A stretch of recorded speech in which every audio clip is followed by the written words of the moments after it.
All right, everybody, are you ready for Street Fighter 5? It is top 8 here at Northern California Regionals 2016. We've got some crazy matches coming up. I'm James Chen. Hey, I'm Ultra David. Let's talk about what some of those crazy matches are. Sure, let's do that. Let's do that. So in the top 8, we have Mad Catz Tokido versus Julio from Northern California. There's also Liquid Knuckle Dew from the US, from Florida, against Infiltration, winner of final round last weekend, where he looked dominant. Yes. In loser side, we have Marn, who is in top 8. And Ricky Ortiz. That's right. E.G. Ricky from Northern California. Then the other side of losers, we have MJS Haitani from Japan. Very strong Nakali against E.G. Justin Wong. And that's actually a run back from final round to get into top 8, if you remember. That's right. That's right. So, but really interesting, 5 players from the U.S. Are we going to be able to have a better chance this time? And also, I want to clarify a rule change from this year compared to last year. Okay. If Infiltration wins this, second player does not automatically qualify. You only qualify if you actually win it. That's right. Straight up. That's right. So otherwise, it goes to like the ranking system or something like that. Here's Tokido.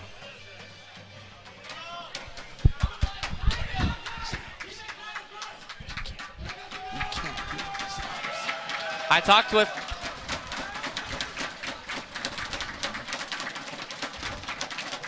Tokido, and he said that he's really looking forward to playing against Julio. He really wants to try it out. Okay, okay. It's going to be a classic Shoto match.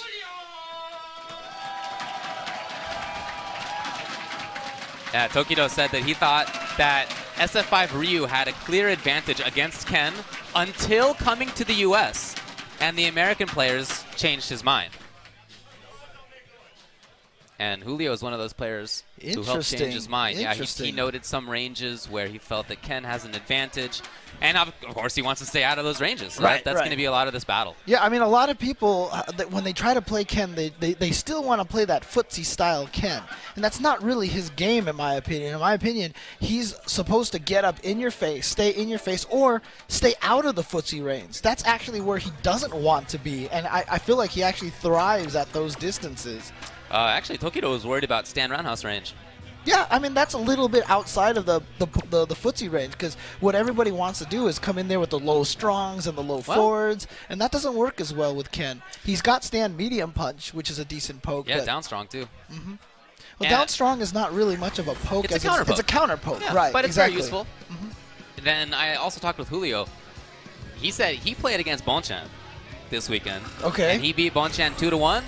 And then 2-0, and so he's feeling pretty confident. He thinks that Bonchan is, maybe better than Tokido, just watching them play. Interesting. Okay. So the fact that he was able to beat Bonchan gave him a lot of confidence coming into this.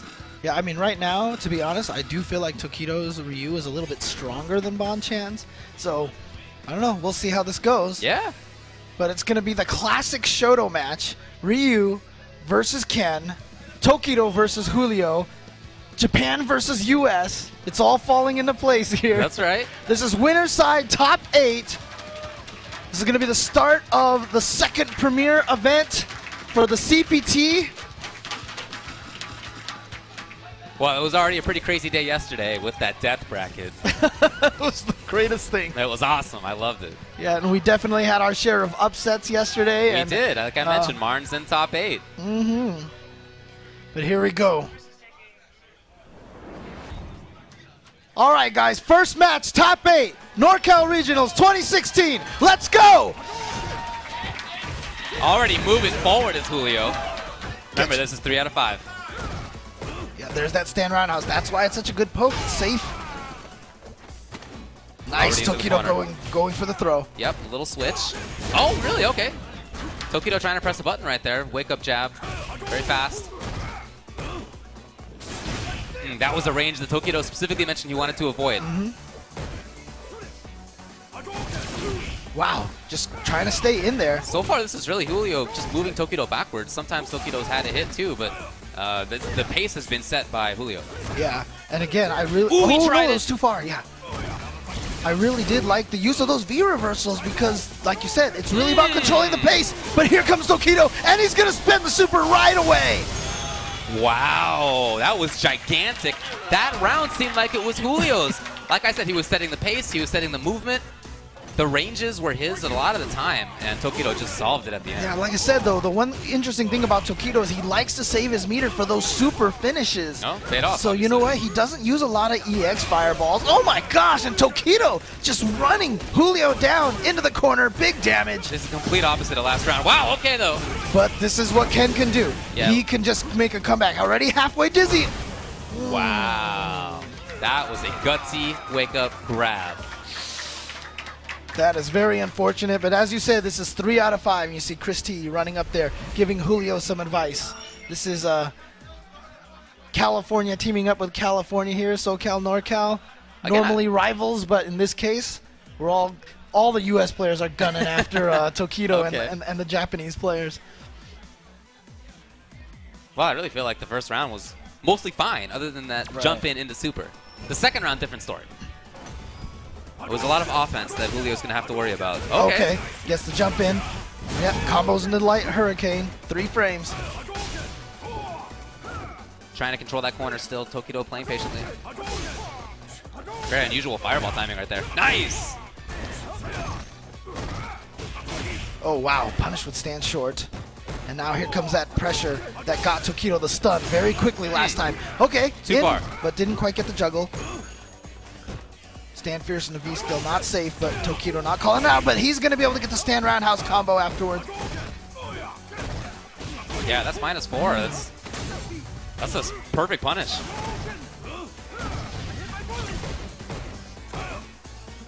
Ken still trying to move forward. A lot of damage potential right now, but Tokido only needs one more hit. Nice. Okay. There's that range right there when they try to get over your fireball. Oh, no. What was he going for in that situation? Not sure, but that's going to give Tokido that round. Trying to walk forward. I like the challenge from that stand light kick. That's the tricky thing about Ken. He's got both of those hits on that target combo.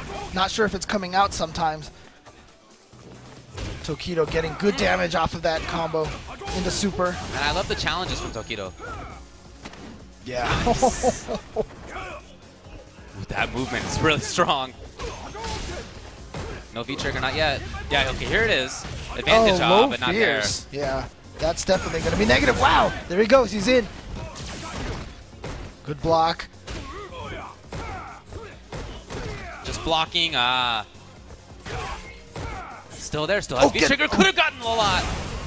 Yeah, like I said, one of the key things about the way Tokido has been playing this game, you know, there's that throw bait that everyone tries to do. They come up next to you and they walk backwards, and the reaction is either to go for the throw or for like a crouching jab, just to go for something really quickly. If you notice, Tokido is always using crouching strong.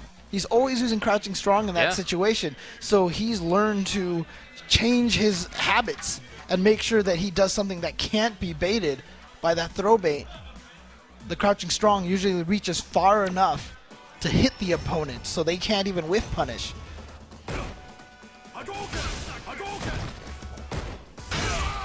Nice. Crush counter. Dashes 3 times to get in. Oh no! Wow. A drop combo from Tokido. Look at that corner carry. That's the best thing about Ken's Hurricane. Wow. Delayed wake up strong. Just like that. Now Julio is in the corner. Yeah, a lot of those little counter strongs. Okay, confirms it. And just like that, we're getting towards the other corner. Oh, that was supposed to be EX Hurricane most likely, but not punished greatly for it. Again, Tokido always pushing buttons in between the 2 hits of the target combo. Yeah. Oh, but that time he punishes him for it. And now Julio. Oh, Tokido! Oh! Linking strong into the super.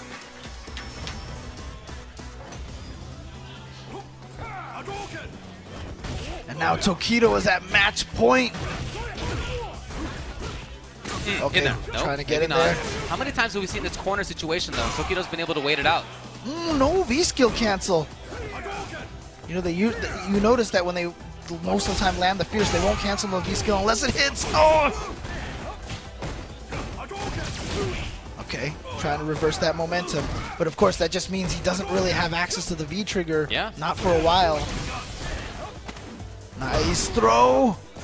Well, he's got it now, but at the cost of a lot of life. Backing off. You can see he's a little worried right now. Ooh, lovely counter pull. And that's going to do it. Tokido is going to send Julio into the loser's bracket. 3-0. Well, that went pretty much to plan for Tokido. The first round kind of looked different. After that, amazing counter poking, amazing patience. He jumped over fireballs at the right time. He had the offense right, he had the defense right.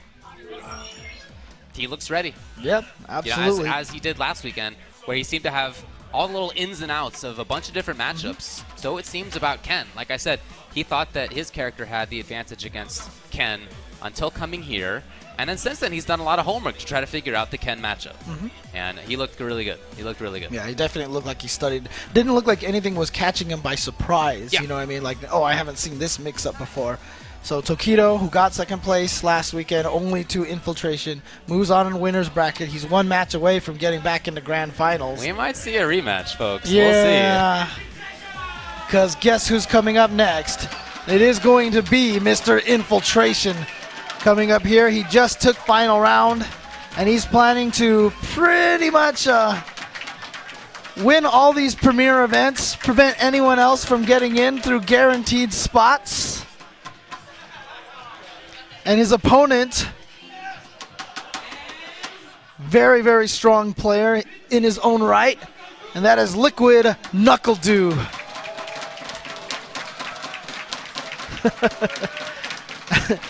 And one of the great things about Infiltrations, you can see that he's really embraced the FGC. You can see that he's just having so much fun. He's so open compared to when he first burst onto the scene. He was silent. Yep. But yeah, it's awesome to see how he is now. He's the only one who out-trolled Marn yesterday. He even popped off on him when he beat him the first game. Yep. With the little boxing routine. So this is going to be a Nash mirror. Both of them were pretty sure that that's what it's going to end up as. And both of them, yeah, you see, it's cold, folks. IMO. Anyway, Infiltration says that he hasn't really played. Well, they both haven't played high-level Nash mirror. Oh, yet. really? And so for both of them, this is kind of a new thing. But at the same time, Dew said Infiltration's never beaten them. Yeah, exactly. That's what makes this matchup so curious and interesting to me, because in Street Fighter 4, you remember he would always use the Cap Ray and be Infiltration, and most of the time I've seen them play against each other, Knuckledew has come out victorious in Street Fighter 4, but this is a new game. It is, and so far Infiltration looks like he's best at it, but hey, we'll see how it goes right now. Again, 3 out of 5. Yeah, like I said, we've been having upsets all weekend long. But again, if Infiltration wins this, we're going to have a rematch in Winners Finals from last week, where it'll be Infiltration versus Tokido. That's right. So upsets aside, those two have been very consistent so far. Was that Winners Finals at final round as well? I can't recall. Yeah, Definitely Grand Finals. I'm pretty sure it's Winners and Grand. Okay. So who's which? Infiltration is the yellow one? Yeah, and looks like Knuckledew is going to go red. Okay. Remember the mobility that Infiltration has with his Nash. Yep, he's the yellow one. And Knuckledew always had that sort of mobile offensive guile. I feel like Nash is perfect for him because this is more of an offensive mobile guile. Like, it just plays to what he wants to do. Yeah, it's almost like the character was designed after what Knuckledew likes to play. So far, very active play from Infiltration. It's not just the skating away, it's the moving. Moving forward. On that sweep. Okay, got what he could get. Tried to punish, no. Wow. Oh, nice reaction. Some it's going to life back. steal a little bit of life, yep. Oh. It's just, I mean, it seems kind of odd when people watch it and they see people, you know, get baited into throwing every time in that situation. It's just, it's so hard not to react that way. That little slight delay is usually how your brain triggers to yourself that a throw is coming. All right. Smart stuff from NorCal, knows not to try to pressure. Oh, I love it! Dash under him. He gets him, but then a missed meaty infiltration gets the wake-up throw, and now NorCal back in the corner. He decides to stay in the corner. Fake going under. Had a lot of damage on the table. Okay, steal some of that meter. Oh, we tried to move after that. That's you have to worry about that situation. Wow. There it is. Infiltration's going to take that first game pretty convincingly. I don't feel like NorCal quite had a read on Infiltration's pace. Yeah, but there was a moment where he could have gotten more. Yeah, he did drop that one combo with the V trigger. It could have been big. Could have been big. See how they adjust. Very similar opening for both. Oh, tried to air it. Well, didn't work. Nice. The jumping roundhouse taken out. Nash's crouching strong anti-air. Yeah, I like how even Nash's anti-air is used to his amazing jump attacks. Good stuff. Look at that meaty fireball from Infiltration. Knowing full well that Nash doesn't really have a great wake-up versus grounded moves. Oh, here we go. Talked about how important neutral jump is in this game. There's patience. Yeah, I like Perfect that. time to move. Yeah, out of the corner, and he's going to jab him out of the air. Smart stuff. Ooh. Oh, this is big. Gonna spin the EX bar. What's the last one? Oh, just low short in the throw. Smart stuff. Well, I really like that. Very commonly, Infiltration moves away with view reversal. He waits to block something and go for view reversal. That's a potential counter to it. Ooh, just a little too far. Oh, yeah. Oh, did he get in there? Oh, wow. That was it perfectly timed. It hits pretty high up. It's got a big hitbox. But now there's V-trigger for NorCal. See if he can get anything on that this time. Okay, blocking. Yeah. Infiltration with pressure. I really like how he uses bazooka knee. He uses that so much better than other Nashes. Yeah, it's also really interesting. Oh, ooh, wow. Thought that was going to be able to get him, but he gets to get the crush counter and dashes him into the corner a little bit. Good block. Corner now for Do. Is he going to make anything of it? He has super. Very dangerous. But he's got to worry about, well, exactly that. Good reaction. Anti-air with that crouching strong. Oh, Fakes yes! him out. He gets it. And he had the super as well. Going to do a ton of damage here. Only 2 hits beforehand. He has the life lead. Can he close this out? He might have if that had been the combos. Got to look for the mix-up. Oh, he was in the middle of the jab. I don't know if he was, he was in the middle of the dash. I'm sorry. I wonder if he was actually caught out of delay. That jump medium kick is so good. It really is. Yep. Keeping him caged. Keeping him caged. Infiltration looking good. Yes. Look at this offense. Spending the meter just for that and gets him. Close the stun now. Good throw tech. Wow. Yeah, very NorCal brave. just trying to run tech. for his life. Yep. All right, he should be okay now because he's not going to get stunned. He's going to definitely die before that happens. Ooh, again, that knee. I love it. It's so interesting because, like, Infiltration not only has the best movement, but he also fakes the most with that stand jab while he's dashing around. You see jab, jab, jab, jab, jab, jab constantly. It always looks like he's doing something, and I think that adds to the illusion that his Nash seems so much faster than everybody else's. Always keeping you guessing what he's doing. Always hitting a button. That is a very serious Infiltration face that we see. Do thinking about something. Yeah, and okay, we're back in. Audience just went super silent. Audience senses the same tension I'm sure NorCal is feeling right now. NorCal gets in there with the moonsault slash.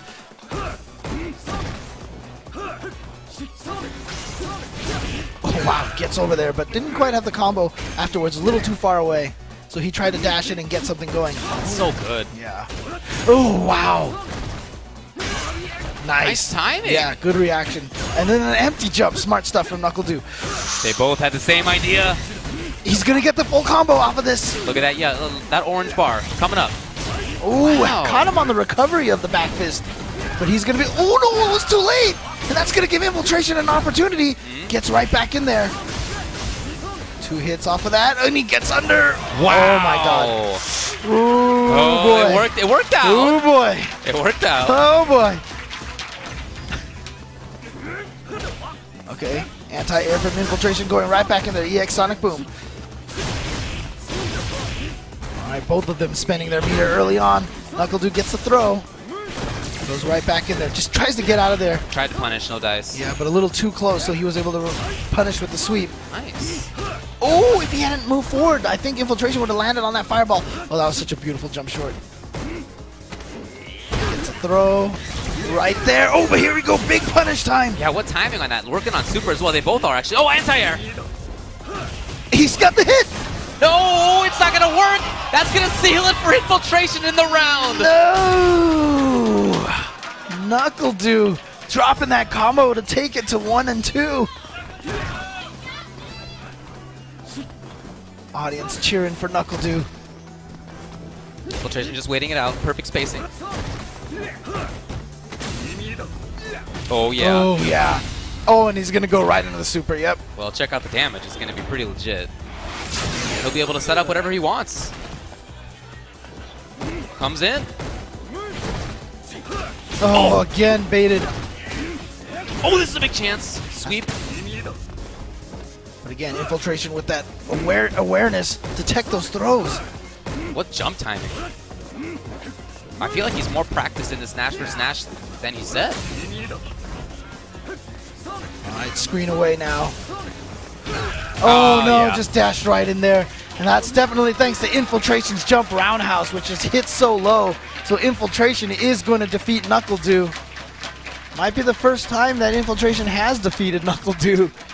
I really love that bazooka knee usage because it's a way to attack while moving forward. It can be, it's unsafe if you do it up close. Right. But there's a range where, and we saw it, where you can actually link out of it on hit. It anti-aired a few times as he was moving forward. Right.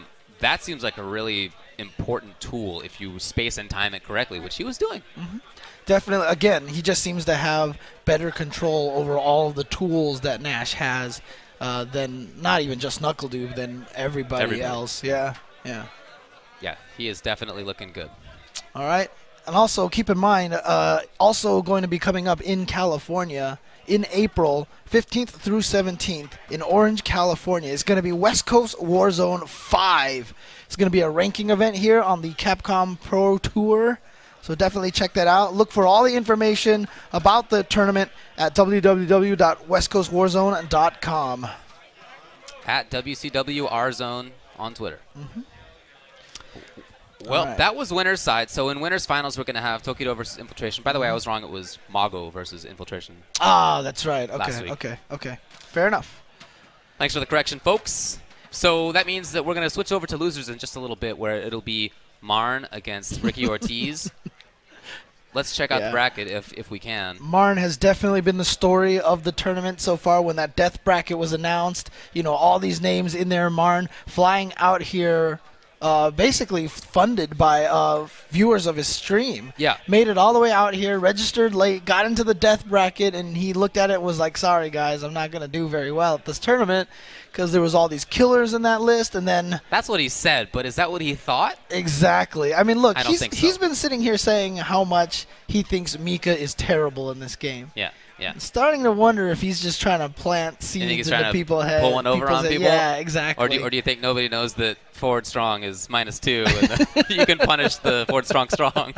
Well, if anybody does know, it'll probably be Ricky Ortiz, who is the one who is going to be going up against Marn. Of course, one of the strongest Chun-Lis in the country right now. Yeah, and she just beat Fudo 14-0. Oh, really? Yes. Oh, practicing against Fudo's Armika. And she also blew up Marn. I think she said 10-1, if I recall correctly. They just played No, on? not now. Oh, but like earlier in the week. Okay. Got it. So she's coming from a position of pretty good strength. But that said, she said, look, you can never count Marn out in general. You can't do that. It's impossible. But also that Mika is that kind of character too. Right. You can't count Mika out. And it is a 3 out of 5, so some of that randomness will get, sort of spread out a bit and a bit tougher to make work. But it's Marn, it's Mika, and so she, even though she sort of feels all right about it, just you can never bet really. Right, and plus on that match. Another thing too is going what, 14-0 against Fudo, you said?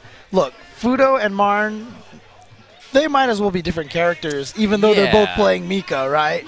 Very, very different kind of characters, different kind of styles of playing. Marn is pretty much crazy.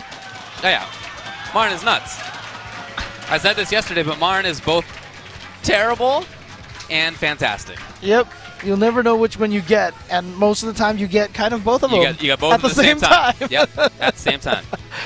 And that's what makes him so hard to fight against, though. You know, we've often said the more logical you play, the more predictable you become. Well, look, Marn is about as illogical as you can get. He never thinks further than about 0.5 seconds ahead in the match. He just does whatever comes into his mind at the time, and that makes him so hard to fight against. But of course, one of the most solid players in North America, one of the most storied players in North America for the past 10, 15 years in fighting games is Ricky Ortiz. Winner of who knows how many tournaments. I'm not sure she does.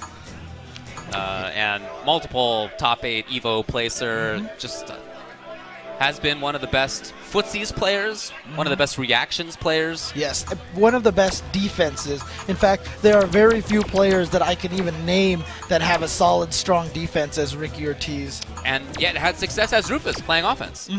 So she is just very good all around. But we suspect it is going to be Chun-Li versus our Mika. Yeah, it definitely will be. They both... And, you know, I feel like... It's not going to happen. Ricky was faking going to Mika. I like it. I like it. So, I mean, one of the keys to diffusing Marn's style, and I've seen this a lot. I've seen Marn and Justin Wong play each other a bunch of times. One of the keys is really just remaining calm and not letting yourself get played into what it is that Marn wants to do. And I feel like Ricky Ortiz, she has a very similar style to Justin Wong, so I think that she's going to be able to control it pretty well. But Marn is going to start off with the command throw, try to take... Oh, okay, stuck at the forward strong, it works. Reset time? Oh, wow. Ricky Ortiz having none of that, challenges it right away. Gets the instant air lightning kicks in there. Yeah, using the back fierce as proper media to beat the wake-up armor. Marn was getting away with that so many times, but back fierce, a lot of active frames. Okay, and the punish. So already we've seen two very important things. Beating the meaty, or beating the wake-up, and also punishing Irish flip. Look at this. Great block! What a block, but then nothing afterwards. But she's going to be able to get a combo after this. There we go. Into the bird kick. Marn's still dangerous. Oh. Nice! We saw Ricky do that a lot yesterday, and I love that she does it. She's the only one that I've seen do that so far. Same. But you see what I mean? Ricky stayed very calm in a lot of those situations, wouldn't let Marn's shenanigans really bait her into panicking or doing anything silly. So after that strong, she pressed buttons, because you can do that. Just claps the air lightning kicks right out, and there it is. Beautiful stuff, using the punch one to throw her into the corner. You don't get any sort of mix-up after the punch one, but it's really the side switch that's important on that one. Oh no! Accidental air EX lightning kick from Ricky. Pretty sure she didn't mean to do that. Early. Oh, nice. Just walk up, getting the throw. Stopping Marn from dashing in. Nice. Again, that armor. Marn just knows when to throw that in. What's coming? Deshko mix-up, nothing great, but again gets the Irish whip. Is that it? Not quite. Still has a little bit more to go, and just empty jump into throw. Marn taking round 2. Okay. And there's that Marn face. And again, that armored wake up EX flying peach. There's the claps. Okay. Oh no, accidentally came out with a roundhouse bird kick, not gonna combo. Could have been such a big punish. Might have been meant to do a look at the orange. Look at the orange. Lightning kick. Here we go. Close to stun. Oh, almost got over that. Oh, that was so. Oh, it worked. But it had enough delay. It worked. Marn just needs one more button. But that's punishable. He overreached. Yep. Now Ricky, long comeback. Oh, but this is going to be a good start. And again, that stun meter. Oh, throws the EX armor. But here comes the Deshko. But another throw from Ricky Ortiz. And a comeback from Ricky is going to take game 1. You can throw that in a Deshko call on reaction. If you've already committed to a button, you'll get hit. And that's what Marn's betting on. But Ricky did not. And she threw, and she got the game. And it might be time for the comeback. The important thing you saw after winning that, you didn't see a sigh of relief from Ricky. No. You saw that she was very focused and calm.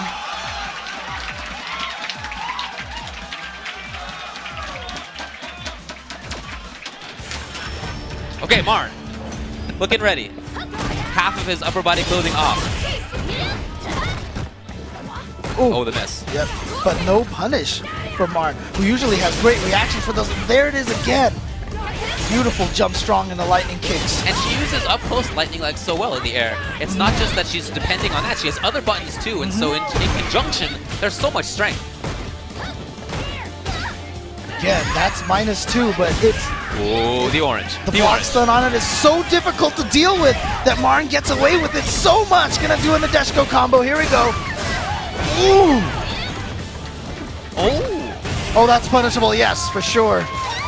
Low roundhouse for every character. So negative on block. Usually around -12. Tried to stand short. Interesting from Marn. Oh, good punish. Goes for the reset. Wake-ups. Wow. Now Marn sneaking in those charged drop kicks really well. Not punishable, but he's going to challenge. Jump back fierce. Knocking down. Again, that standing roundhouse, non-charged. Oh, the drop! Recovered well, but Ricky's still... Tried to get under, but not going to have... And Marn, with the help of Nadeshiko. 1-1. In this best of 5. So first to 3. So it worked. It worked. Oh, is he going? Ah, he just won. Why bother? Ricky not even paying attention. Doing her best to ignore it. Smart thing to do. Don't get caught up in the antics. Yeah, exactly. Only one person so far has been able to do that and win, and that was Infiltration. There we go again, catching with the Irish whip. Into the reset. Well, he saw Ricky escape the last one, so why not? Again! Oh, who knows what's coming? Who knows? Okay, she gets away this time. Had enough time to charge up for the bird kick, and now at least a stun. Not a threat anymore. Yeah, Marn presses jab. Yeah, Chun same can do time, about that. Except for EX bird kick. It's the only thing, but that's a huge risk. No more meter at that time. Oh, okay. Okay, activates. Close enough to be able to get a bird kick combo. So good damage without spending any meter. Again, that standing roundhouse. Underrated move for Armika. Yeah, he uses it in footsies really well. Oh, the punish on the whip? Good stuff. Here comes the Nadeshiko. What's the mix-up? No command throw. Ooh, Marn's still a threat. They're both threats. And that standing light kick. Yeah, that standing roundhouse from Mika is -4 on block. It's punishable, but if you space it right, most characters can't really do anything about it. I see. And it goes over limbs so well. Marn expecting the movement. Yes, he's so good on guessing right. There it is, right back into the corner, and since it's right next to the corner, ooh, okay. Right in there again. Oh yeah, using the down strong, that delay at the startup. Here's Chun. Yeah, far enough that they only, oh, okay. Gets that meaty towards roundhouse. Is she gonna go for it again? Ooh, that EX armor from Marn every time. Oh, wake up. Oh, is this it? No, not quite, not quite. A little bit more work. Oh, challenging with the low jab. No, not the armor this time. And Ricky missed it. Ricky missed it. What? And the towards medium kick going right over Chun-Li's low forward kick. How many times have you seen Ricky Ortiz get out footsied by Marn? Never. Uh-oh. Combo, full combo. Yeah, into the EX lightning kick. Wow. Marn fishing for it from far. I'm surprised Ricky not reacting to the charge roundhouse, but Marn has done it so rarely. And it's just so scary. Every time you block that stand jab from Mika, is it throw or not? Okay. Try to V-skill, maybe try to get out of that corner. Nice confirm. Counter hit low jab.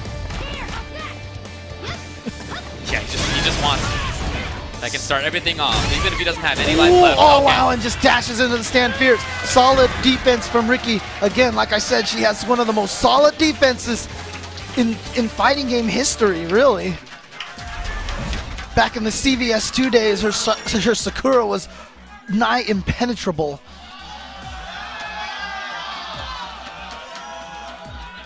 again, you see. This is loser's bracket match. The winner of this moves on, but the loser is eliminated from the tournament. Okay, I like the punish. At least she got something. Yeah, the stand roundhouse also just covers so much space. Marn dancing just at the right spot. There it is. Into the corner. Now the interesting thing is, I mean, he always uses the punch one. I know he's using it for the side switch, but kick one gives you so much more momentum. We saw that one sequence where he got 3 of them in a row on Ricky. Oh gosh, oh my, that's so good. Yeah, on reaction. Oh, okay, that was just doing it. Okay, gets out of there. Smart stop. Okay, gets the counter. Gets the hit on the charge drop kick, I should say. Yeah, Ricky really trying to walk out of that forward strong. Okay. Here's a chance for Marn. Again, scared of the command. Woo! Here it is. Marn's gonna get in there. Baits out the EX bird kick. So that right after that charge drop kick, Ricky was so positive that Marn was gonna go for the command throw. She tried to jump away, but instead, the stand short in the stand strong caught him in the pre-jump frames. That's what led to that victory. Oh no, not punished. Okay, love the escape. Okay, yes! Oh no! That was supposed to be EX lightning kick. Ricky has had that execution error a couple of times we've seen already during the course of this weekend. Nice standing light kick. Oh, baited it out. Gonna go EX lightning kick, not gonna be quite enough to kill the armor again. And now an opportunity for Nadeshko, but the stand light kick trade. Ricky Ortiz, match point. About to end the dream run that is Marn at NCR 2016. It's losers. Can she do it? There it is. Like I said, the command throw right after the charge drop kick. Oh no, accidentally went for the throw follow-up. Yeah, see, that's the proper punish. That's punishable, though. Ooh! Wow, Marn with some errant hits. Still in there. Oh god, delayed bird kick, and this time blocked on the wake-up armor. One of the first times that Ricky's baited out. Oh no! He wanted to get the bigger punish than he had last time. He only had jabs. Blocking is Ricky, and then she's out! Oh, what a reaction from Marn. That's probably going to do it. Marn tying it up 2-2 against Ricky Ortiz. Look, people have been telling Marn that he's terrible at fighting games for the last 15 years. And yet this is somebody who, with multiple EVO top 8 appearances in multiple games, an EVO win under his belt. He just plays this crazy style, and he's one of the only people in the world who can make it work. Oh, nice. Got under there, but wasn't quite getting get the combo. So good stuff to Ricky to go for that throw. Here we go again. Marn with the reset. Okay. Oh, got it again with the Irish whip and the reset again. Oh boy, Marn is on a train right now. Can Ricky stop it? Yes, she waited. Okay. Oh, but gets the crush counter. And no EX for Ricky. That could have been it. The counter hit strong, pushes a little further away. Good block from Ricky and a proper punish. Comes Nadeshko. There's the mix-up. I don't think. Oh, it was enough. Oh my God! That was by pixels. And now, match point, Marn.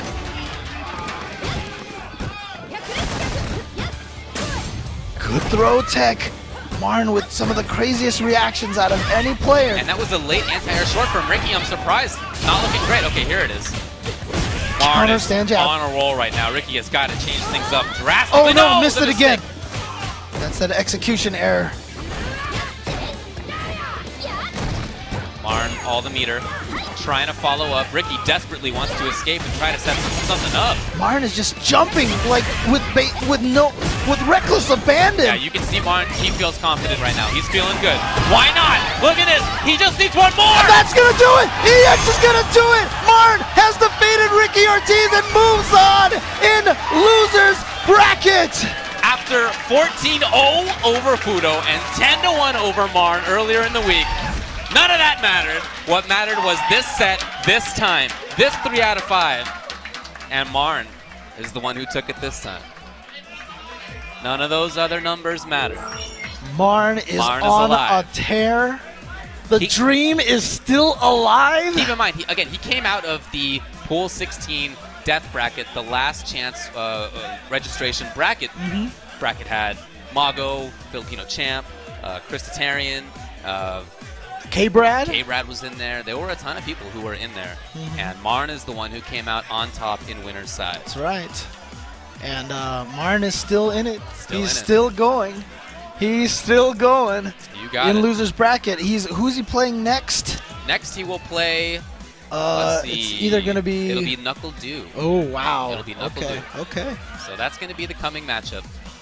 But first we have to decide the other side of losers. Right. And the interesting part, the advantage that Marn has right now is this dream run that he is having through NCR. A lot of these people who are facing against him, like you could see when Ricky was clearly trying not to like buy into Marn's antics in between rounds. There's so much of this weird psychology where they're just thinking to themselves like, okay, I don't want to be the next person to lose to Marn. I don't want to be the next person to lose to Marn. But it's still happening. I feel at the end where Ricky was just running away, I feel like she had kind of lost the emotional edge a little bit. Right, and Marn was just jumping with reckless abandon, like I said, and Ricky stopped doing the jump strong lightning kick that was working so well. She even missed anti-air light kick. She was late on that. So, Marn took advantage. So, next match in losers. MJS Haitani, Japan. Justin Wong from EG, from the US. One of the most storied fighting game players. Actually, these two are among the most storied fighting game players yes, in history. Yes. And of course, both of these, like I said, this is a run back from final round. Very close match. In fact, I think it went down to last round, that final round. It was very close. Could have gone either way. And I asked Justin about that. He said it was really close. He studied a little bit, played against Eduardo, PR Rock, who plays Nikali. He said a couple hundred games. And so he really put in a lot of time. And I remember his thought was that he should go a little bit more offensive. Yeah, no, I was actually very close to PR Balrog while they played each other while I should say Justin and Haitani played each other, and Eduardo was just like, go in, be more offensive, disrespect him. Okay, well, we'll see if that works. That was definitely a little trick. Yeah, early trick to establish. Yeah, right, as an opening move rather than something to save for later. Interesting. Typically people save their tricks until a little bit later on, unless they're trying to set something up. Could have even just been an execution error on his part that he converted into the throw. You're right. Oh, chasing down the backdash with that V skill. I think you can really see that more offensive play. Justin immediately tried to walk Haitani in the corner. Look at this, disrespecting him as much as possible. Hitting those buttons, wow! I mean, Justin's keeping a great range while doing this stuff. Oh, wake up jab! We have seen that from Haitani time and time again. Oh, Justin hit roundhouse. So that's going to give Haitani a big chance. Lots of damage using the EX meter. Justin. Oh, beautiful, getting right under that dive kick, punishing on the other side. But you can see how dangerous Nikali is from Haitani. That one wake-up jab set up a ton of damage into another mix-up into a ton of damage. That can happen at any time. It is a 3-frame standing jab, so you really got to make sure your meaties are on point. That's the lesson that we've seen so far between a lot of these matches.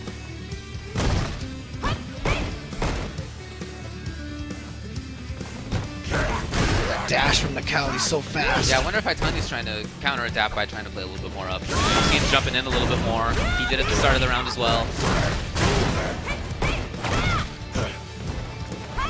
Ah, yes. Ooh, yep, there it is. Got in.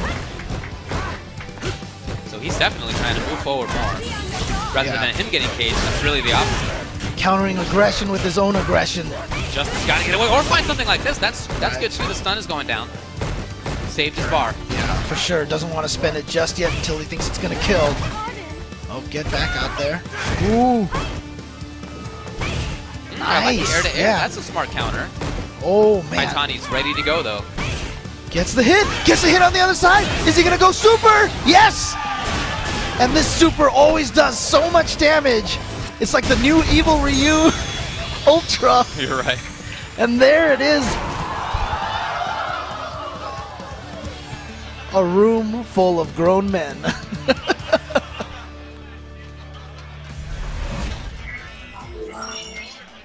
Well, that plan worked.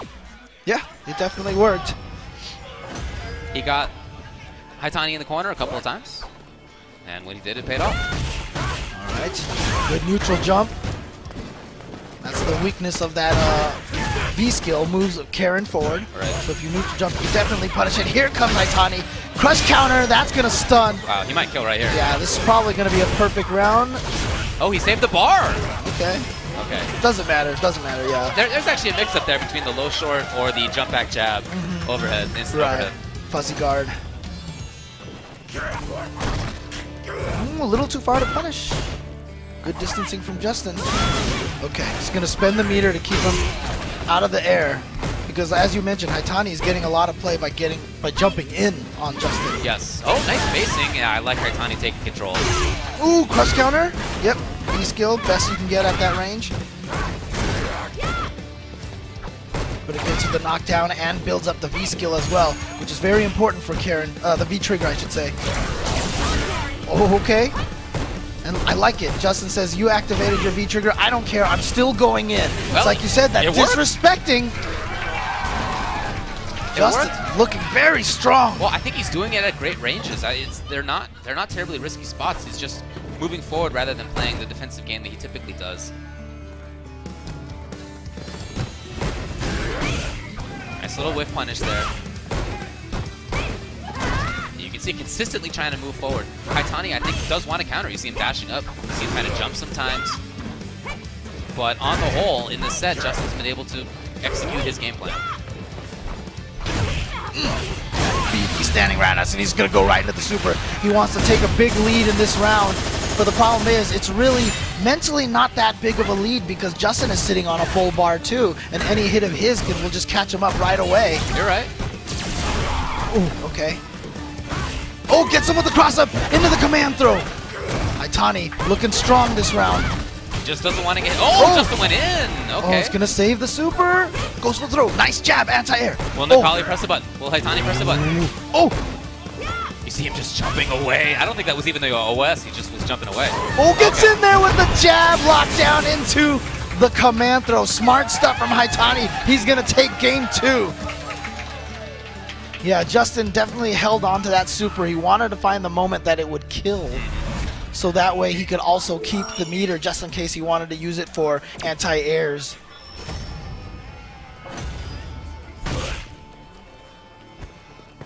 Justin walking. Yeah, right now the key to this matchup I feel like is Haitani's jump timing. So that's why you see Justin sitting there neutral jumping, trying to air with the jumping forward kick. And you see it when you're sitting there waiting for the jump. That's when Haitani can get the dash forward and the jab.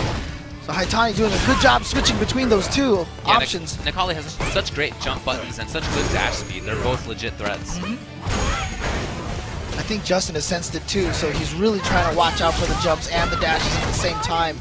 But that's just so hard to do, to keep track of both of them and be able to react to both. Crush, counter, sweep. Oh, the jab. A lot of damage into mix-up. Ooh!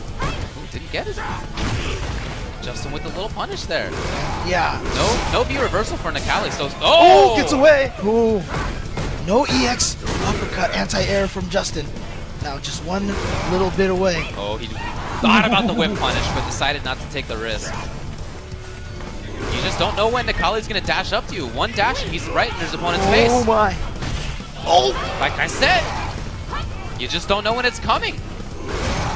He can control space. And Haitani is content just to build up some chip damage. Off of the seismo! That 2/3 screen in front of him is implied as his part of the screen, right? So Justin's just staying away, playing basically 8 seconds.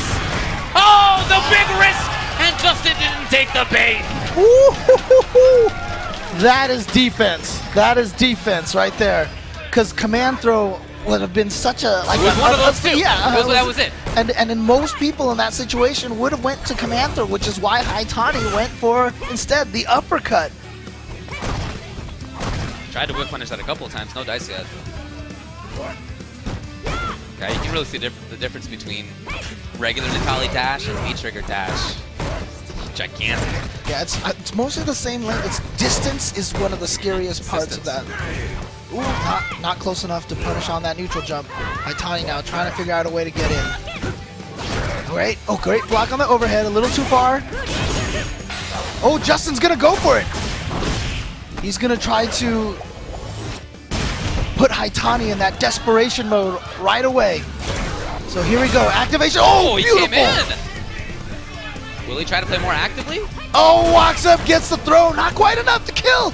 This could still happen for Haitani. Oh, this is still big. The damage output for Necalli is ridiculous, but a walk-up low short from Justin. Interesting. And Justin's going to go up 2-1, as I mentioned at final round last week.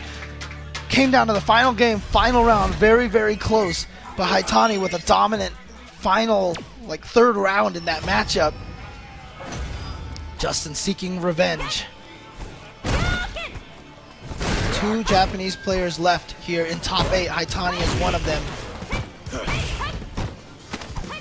Going in. As we said, that's one of the, seems like the game plan for Justin is definitely to be more aggressive. Yeah. There's that mix-up. You can choose the length at which you want to dash forward into B-skill. Yeah. Build some B-meter there too. Ooh! Again, he will do so. Okay. That's that stand jab. Nice. Justin hadn't done that all day. No wake-up E-extra Sennhausen. There it was at the crucial moment. Match point.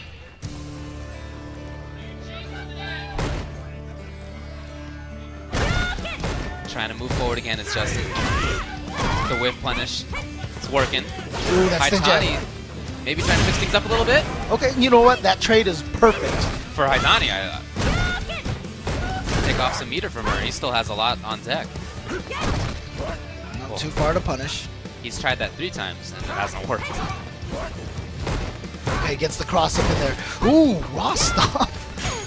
Dash up jab. Yep, that's the scary one. There's the super. All right. And get a good amount of damage here. Keep Karen in the corner. That's the important part. Nice neutral jump from Justin, but a little too far. But crouch strong, stand strong to connect. Oh, he gets the crush jump. He'll have super as well if he wants to spend it. Will he do so? Oh! Instead, he went for a mix-up, it looks like. Maybe he didn't think it was going to kill. Necalli still with V-trigger of his own.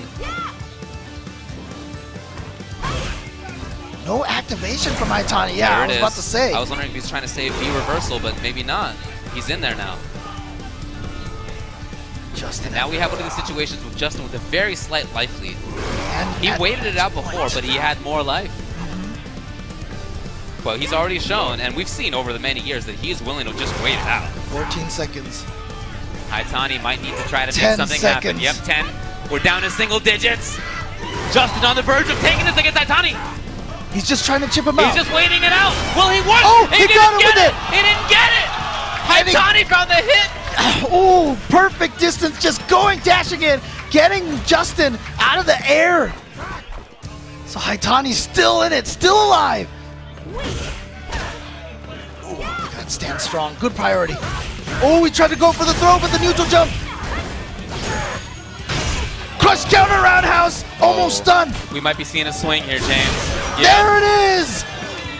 Haitani, no meter, however, but it's still going to be able to kill, and there it is. Haitani with a dominating third round to send it to 2-2. Justin, a slight look of frustration on his face right now.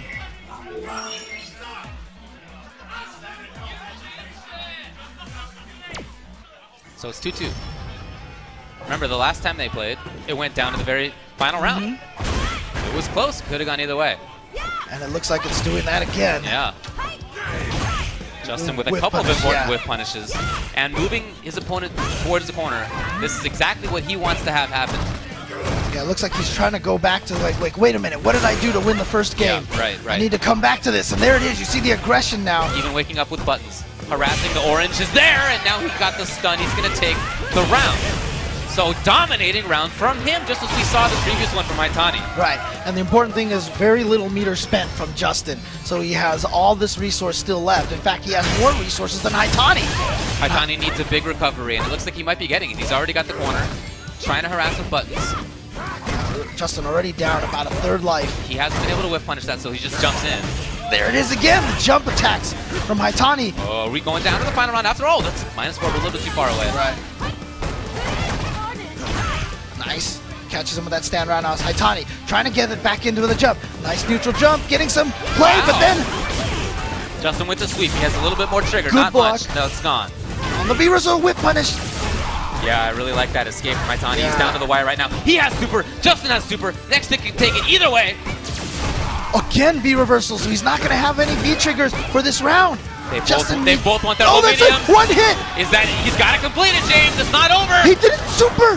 He did it super, but it didn't bite him. It didn't bite him, and he comes back and wins it anyway. I don't think Justin is very happy about how that final second worked out, but at least he got the win, and he got retribution from last weekend. So his change of style, in fact, really did help. And you saw Haitani trying to counter it with his own dashes toward, his own jumps, his own movement. Right. But in the end, Justin took it this time. Is there a danger that Karen Super might travel under in the corner? I don't think so.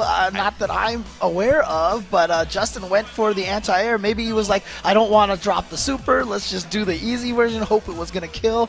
It didn't kill, but like I said, didn't come back to bite him. It didn't, yeah. It was very lucky. Yeah. That was a chance for Haitani, but unfortunately, Haitani had panicked and went for the uppercut. DP instead. Yep. Yeah. Oh, there you go. But if you're enjoying the Capcom Pro Tour, definitely check out Amazon.com/Capcom Pro Tour. Get your official Capcom Pro Tour t-shirt. Again, all proceeds go to helping improve everything that we can here on the Capcom Pro Tour. As you can see this year, we've already added a bunch of replay technology. We've been able to show you off-stream matches that were recorded. Lots of cool new technology. And you can support by going to Amazon.com/Capcom Pro Tour. So 15 people just tweeted me that, in fact, Karen Super can miss in the corner. Okay, It's tighter timing than you would expect. Right, so that's what that was the reason why I was thinking maybe that's why he did that. Okay. So, Okay, well, it makes sense. Shout outs to Twitterverse for always giving us a lot of this information. Yeah, thanks to Sora for being first. Okay, everybody else, you can stop tweeting me.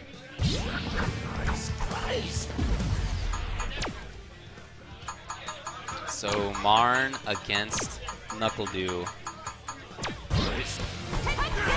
I don't even know what to say about the matchup. I'm not sure that that's even very important. Marn has been doing the things that he needs to do to take almost every match this weekend. The only person he lost to is the person waiting in winners finals, Infiltration. That's it. Everybody else he's beaten, including some of the all-time greatest Street Fighter players, well, look, by the way. One of the characters, so the character that Marn did lose to versus Infiltration was Nash. It was a very close game. NuckleDu going with that same Nash. Let's see if he can repeat the performance that Infiltration did. Okay, can NuckleDu stay away, or maybe he wants the pressure? I'm interested to see what his tact is in this. Very common opening from Nash players. Controls space well, pretty safe at that range. So far we do see a lot of backwards movement and then all of a sudden coming in for the hit. A lot of hit and run style right now from I like the NuckleDu challenge Nash. from NuckleDu jumping into the air. Good pokes from those ranges. Marn really tries to get a lot of advantage by just coming in. There's that mix-up again off of that low fierce. That seems to be Marn's choice. Instead of going for the corner carry, he likes setting up that mix-up after the Irish whip. If you think it's over, it's not. It's Marn. Yeah. Here we go, Nadeshko. Here comes the mix-up. Where's he going? He can be on either side. All he's got to do is take a step. Beautiful block from Oh, what a confirm from NuckleDu. He's taken round one, but you can see Marn not bothered by it at all. Yes. Upper body invincible option.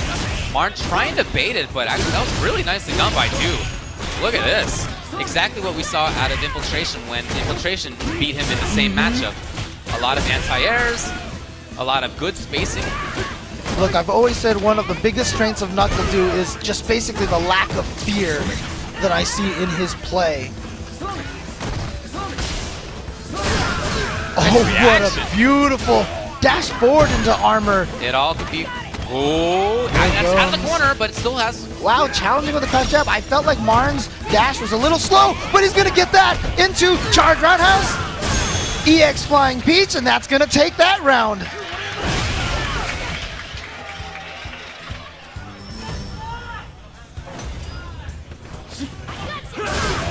Wow.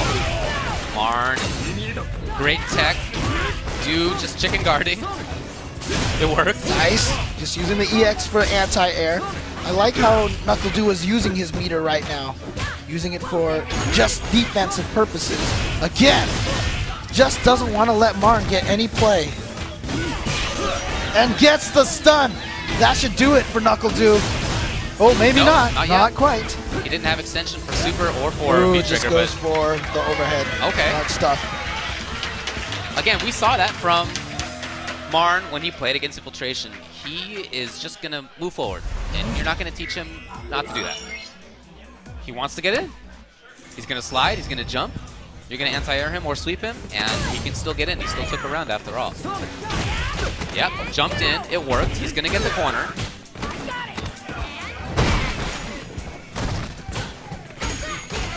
That is going to be stunned just like that. 84 seconds into the round. But V-Trigger for Nash. Oh, might not even get a chance to use it. Oh my God! That is an anti-air grab. It was a hard read that his opponent would jump, and he was right. And no one enjoyed that more than Marn himself. Now using that EX Flying Peach, just walks up and gets the throw. Tries to get under and throw him back into the corner. Here comes Marn. Only a jab punish. And the blow up again. Every round almost that he takes, there are bells. Oh, and says, you are not gonna be jumping in on me. Goes for the EX anti-air. And by the way, did you see him pumping a little bit just beforehand? He was looking for the anti-air. Right. It came. What a game from Marn.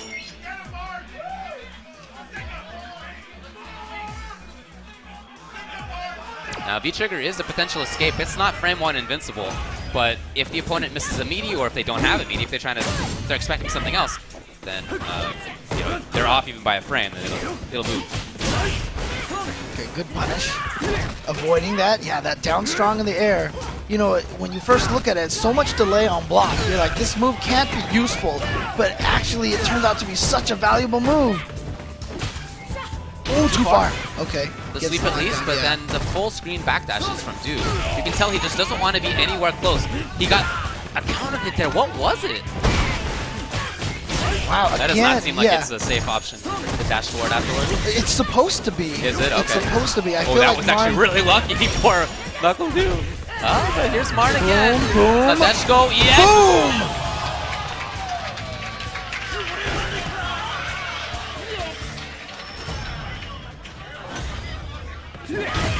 Nice whip punish with Mika's slide.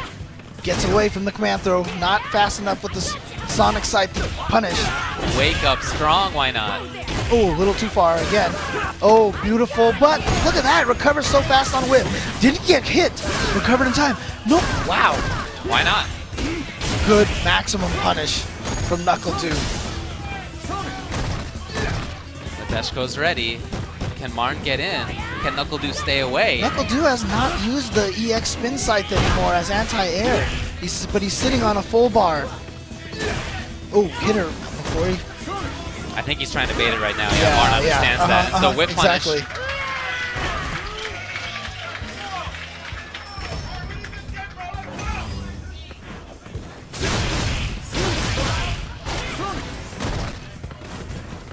NuckleDu does get one EX Sonic Scythe. Again. Spend it again. That's twice now. Just waiting for it. And look at the damage. It's not nothing, but the damage comparatively is just about nothing. And now it is the start of the momentum. Again, most people, when they block that clap, they just jump away. It's just so scary. Now the key is that NuckleDu has another. What the? I like the change in offense, the defense to offense. But here comes Marn. Using that Nadeshko. What's the mix-up? There it is. Throw him into the corner. Some white life taken there, too. Okay, just uses that to get out. Slid under. NuckleDu, can he get away? He doesn't have meter for anti-air. He really wants the distance for himself. Now he has anti-air meter. Oh, got caught with that down strong again. Here comes Marn into the super. Marn's going to take this round. And the game. And it's going to be 2-1.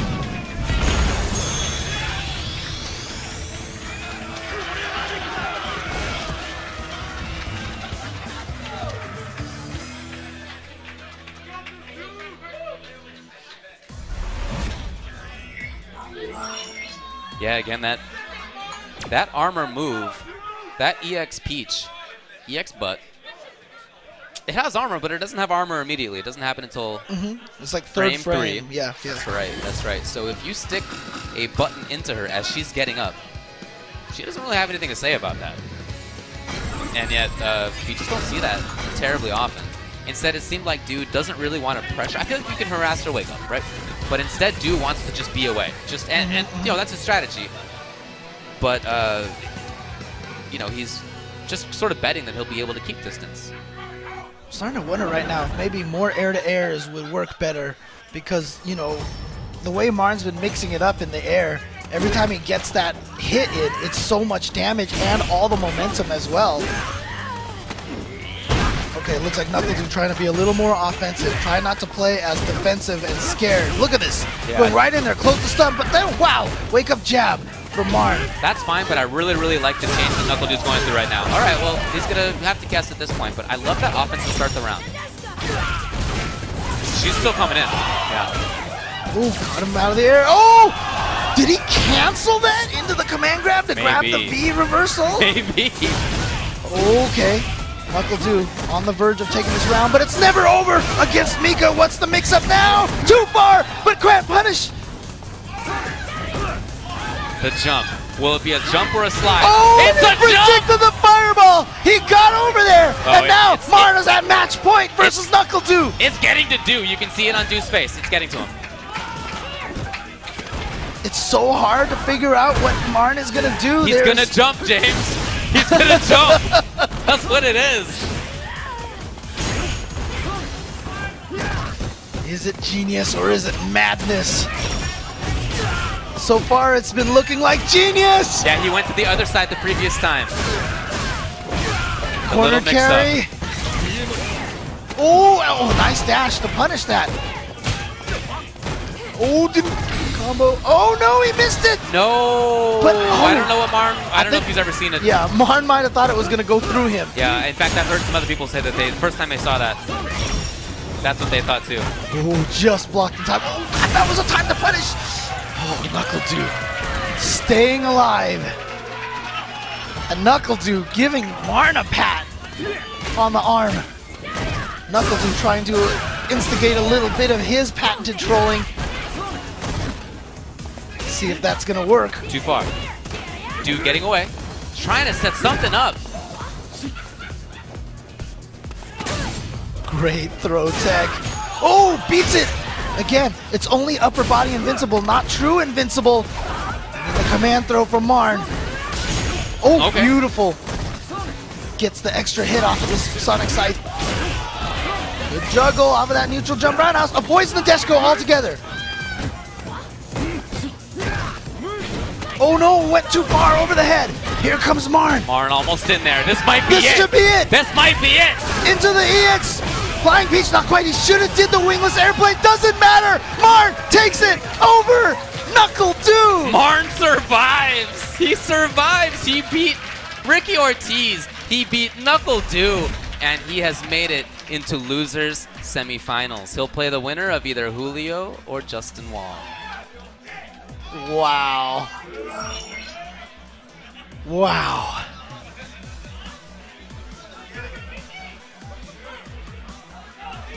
I'm literally listening to NuckleDude and Marn barking at each other. And now we have Justin Wong going up against Julio. Even though Justin Wong lives in NorCal, I feel like Julio is more of the NorCal home hero here. Yeah. Okay. Well, if you like one of these fancy chairs that we're sitting in, and the players are sitting in, you can enter promo code NCR2016 to save 10%. That's valid until the end of today, so get in there while the getting's still available. Yeah, check that out at 4gamergear.com. Julio against Justin. Justin, now these are both NorCal right now. Yes, yeah. Justin, though, didn't play on the NorCal versus SoCal team. He didn't want to represent NorCal. And who can blame him? Yeah, for sure, for sure. But it is going to be the matchup that we expect here. Karen going up against Ken. Justin just over a clutch victory over Haitani.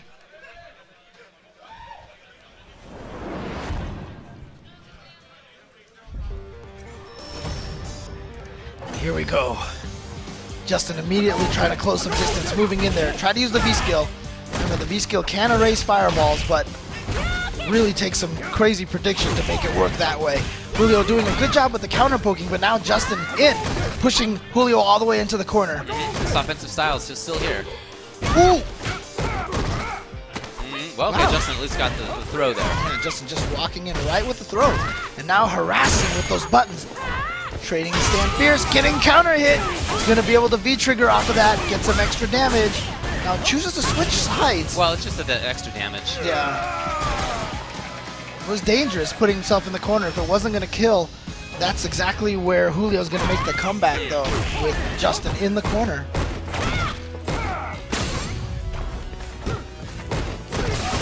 Okay, yeah, EX to make it safe. Pretty punishable by itself with back strong fierce. Oh, no cancel. Interesting. A little bit of slops. Oh, wow. Gonna spend the super very early. Because you know what? 1.5 rounds to build up more meter. Oh, no, that's a bad problem. news. Yeah. Julio definitely missing some stuff up there. Oh, the whip punish. Justin got it. Activates V-trigger just to be a little bit more threatening on the pokes with the Gurenkens. Got it. Game 1.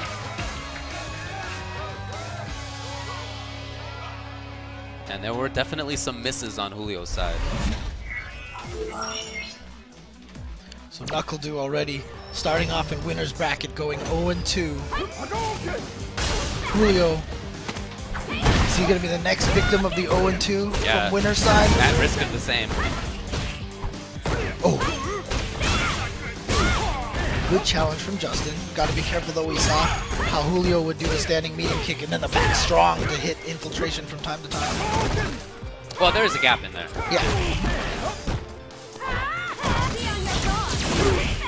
Okay. Good Put stuff. an end to that. Yeah. Again, Julio likes to use that to keep his momentum going. I really like the usage of the V reversal for Julio. Justin pressuring again, but right back into the same situation.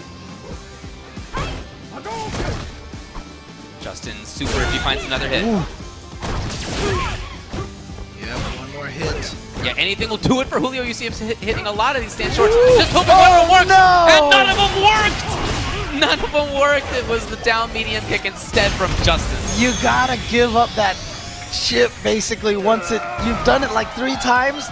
The whole key is to, stop doing the same thing, because then the opponent will figure out how to counter it. I think he was hoping that she hit down medium kick, but he was also hoping that his stand short would beat it. Justin just going in now. Wow, we're seeing a lot of offense, and we're not seeing much defense out of Julio. Oh, okay. Justin got nothing off the crumble. Okay, well, this may be a chance, complete change of positioning at least. Yes. Oh, here we go, combo time. Beautiful. Ton of damage, look at that red. Oh, here we go. That actually might be the round. Yes. 1, 2. Oh my! 2 combos was all it took to put Karen through the door. Are you telling me Mika's the only crazy character in this game? No.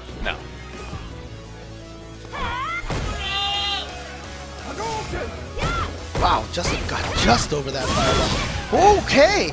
That just is, he's probably seen Julio challenge in that situation so many times. We just went for EX Rasenha.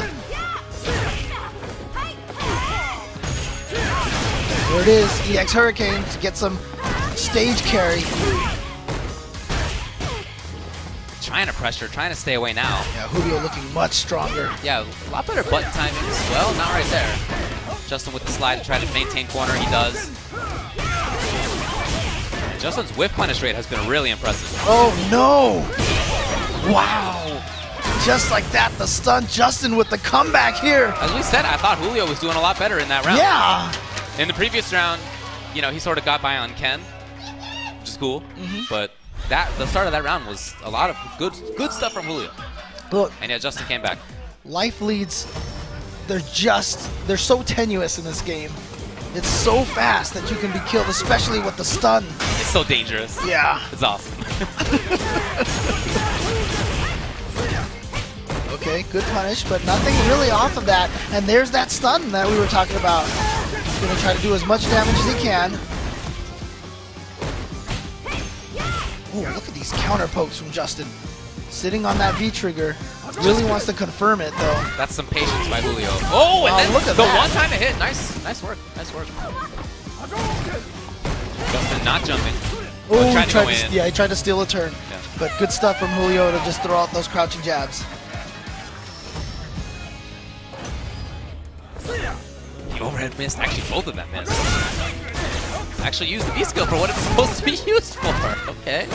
Don't see that too often. Missed the grab. Very unfortunate for Justin. Complete reversal of positioning. And now Julio, a ton of damage. A lot of orange. Great reaction to be able to get that uppercut out.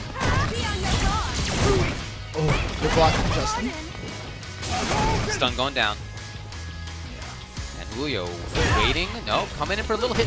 Oh, I love it. I love it. Yeah. That was the Momochi from Street Fighter 4. Momochi used to get so much play off of that fake step into low forward EX Fireball.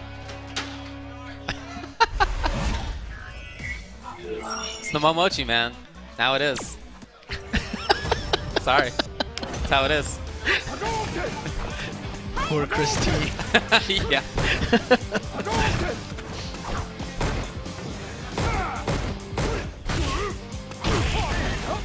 Okay, Julio, I like that he's not sitting idly. He's trying to challenge. Wow. Justin went for the Tenko. Not the Tenko, but the Orochi. Love the backdash. Again, the damage. Julio. Again, the stun is very high. Good block from Justin. Maintaining corner. But Justin's going to get out. A lot of white life in there. Remember, those V reversals don't do real damage. They only do the gray health. But he got all of that health. But here comes Justin. Can he get that? Not quite. Julio getting away. Ooh. Gotta respect it. Oh, what a beautiful bait from Julio.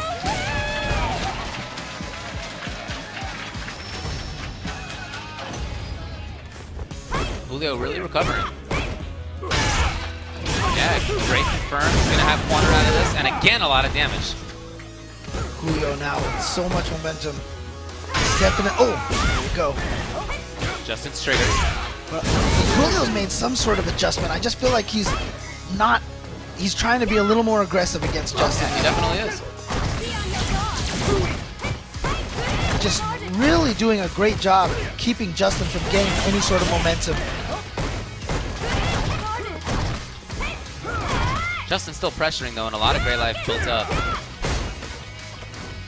See all that gray health from Julio. It's still there. Oh, the yeah, trade. there was.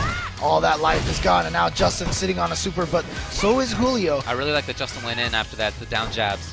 One touch from Julio can take this. That was big. Oh my God! He tried it again. It didn't work one time, and the second one was even worse.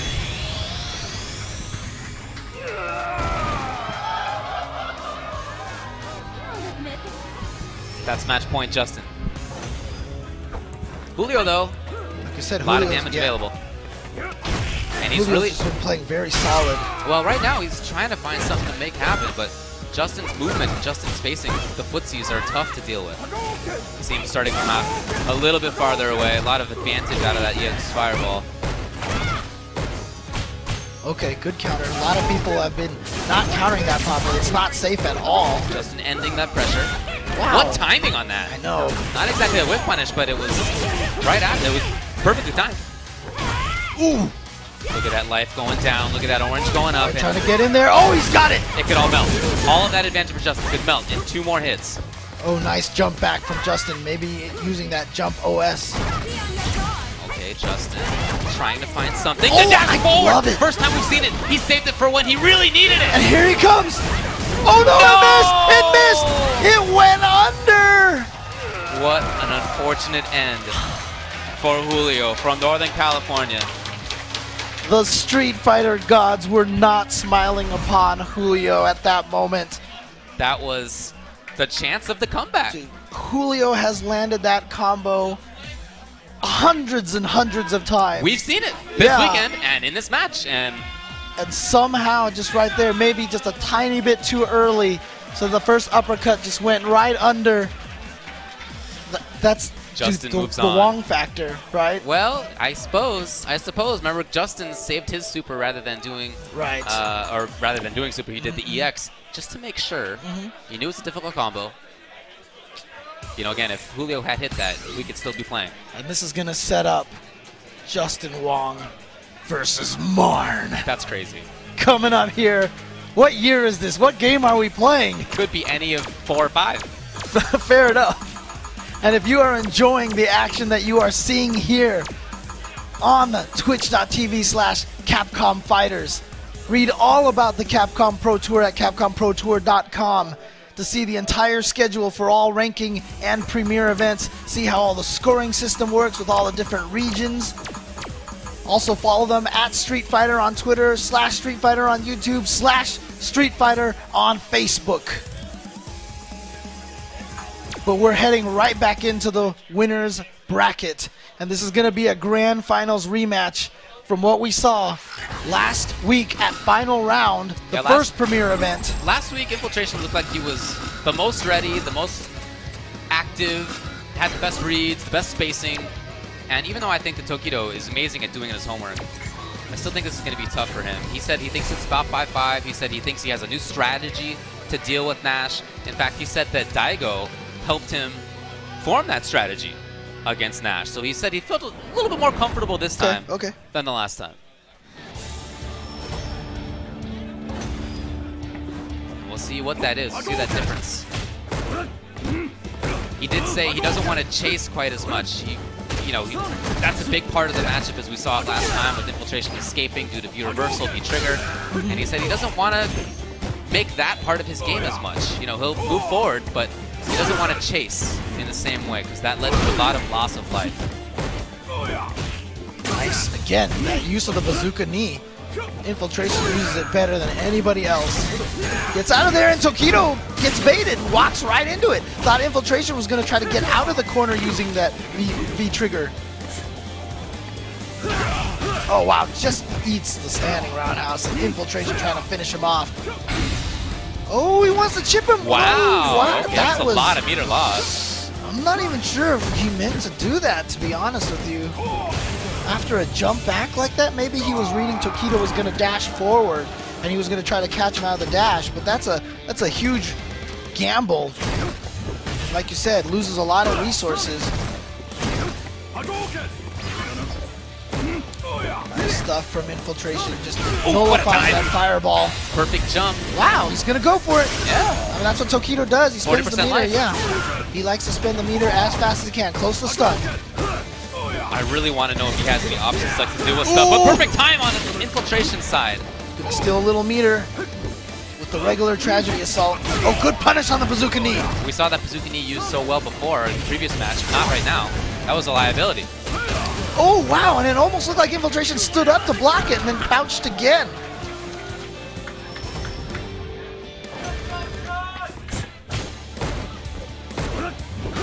Okay. Oh, he tried the anti-air, but that's the strength of Ryu jump short. That light kick has such a good hitbox. And now he can pressure, but there's the super. A lot of damage. Will he go in? He's been so shifty. Yes, he does go in, but what a delay! Not a true meaty, it was a delayed button. So now we have V-Trigger Ryu. Very fast, damaging fireballs. Oh, wow, just a little too far for the Sonic Sight to hit. And now here comes Tokido's chance. But there it again, those standing jab fakes from Infiltration. And wow, just a surprise dash up low jab from Infiltration. Gonna take it. That's the name of the game when these two have played. Surprise. Surprise dash up, surprise dash back. Surprise sight, surprise button. That's really how Infiltration has been able to play against Tokido. Infiltration has definitely taken advantage of that better than anybody else. Oh, he tried a surprise dash, but that time Tokido met it with a crouching forward. Oh, there's that jumping short from Ryu. Such a great hitbox on that. But a whiff punish from Infiltration gonna knock Tokido all the way back. Tokido trying to find his way back in. Oh. Tokido trying to move. Wow, that reaches far, that EX Hurricane. Oh! God, that's so satisfying. Ugh. And it reached so much further than that. Yes, oh, he does. He does have it. I was just like, no. There it was. I'm so happy. Oh my God, look at this. Oh, look, there was no combos until the end there. Yeah. And he drained about a third of Tokido's life, maybe more than that, and just hit. And it all added up. That was so sick. Getting away from the cross-up using the bazooka knee. Yeah. A little bit of a dance from Tokido, trying to shut down the approach. And again, that bazooka knee. And then the air-to-air, and then the bait on the throw, and then immediately followed by the actual throw. Oh! Well, I guess why not? If he was in block stun, that wouldn't have come out. And he did the anti-air. So the surprise is real. If there's no anti-air. Okay, keep in mind that combos after Denshin are way scaled. Much less damage. The movement! Oh god! Right out of there. So it's not even just V reversal, it's not just V trigger. Apparently it's bazooka knee that you have to worry about for when Dash is in the corner. It's very similar to the whole sliding under people with Dhalsim when you see them jump at you in the corner to get out there. Yes. Infiltration using the bazooka knee, because it has this momentum where it goes really far fast and then kind of has a slowdown at the end. And so he's able to use it just to skirt right under people when they jump at him using it.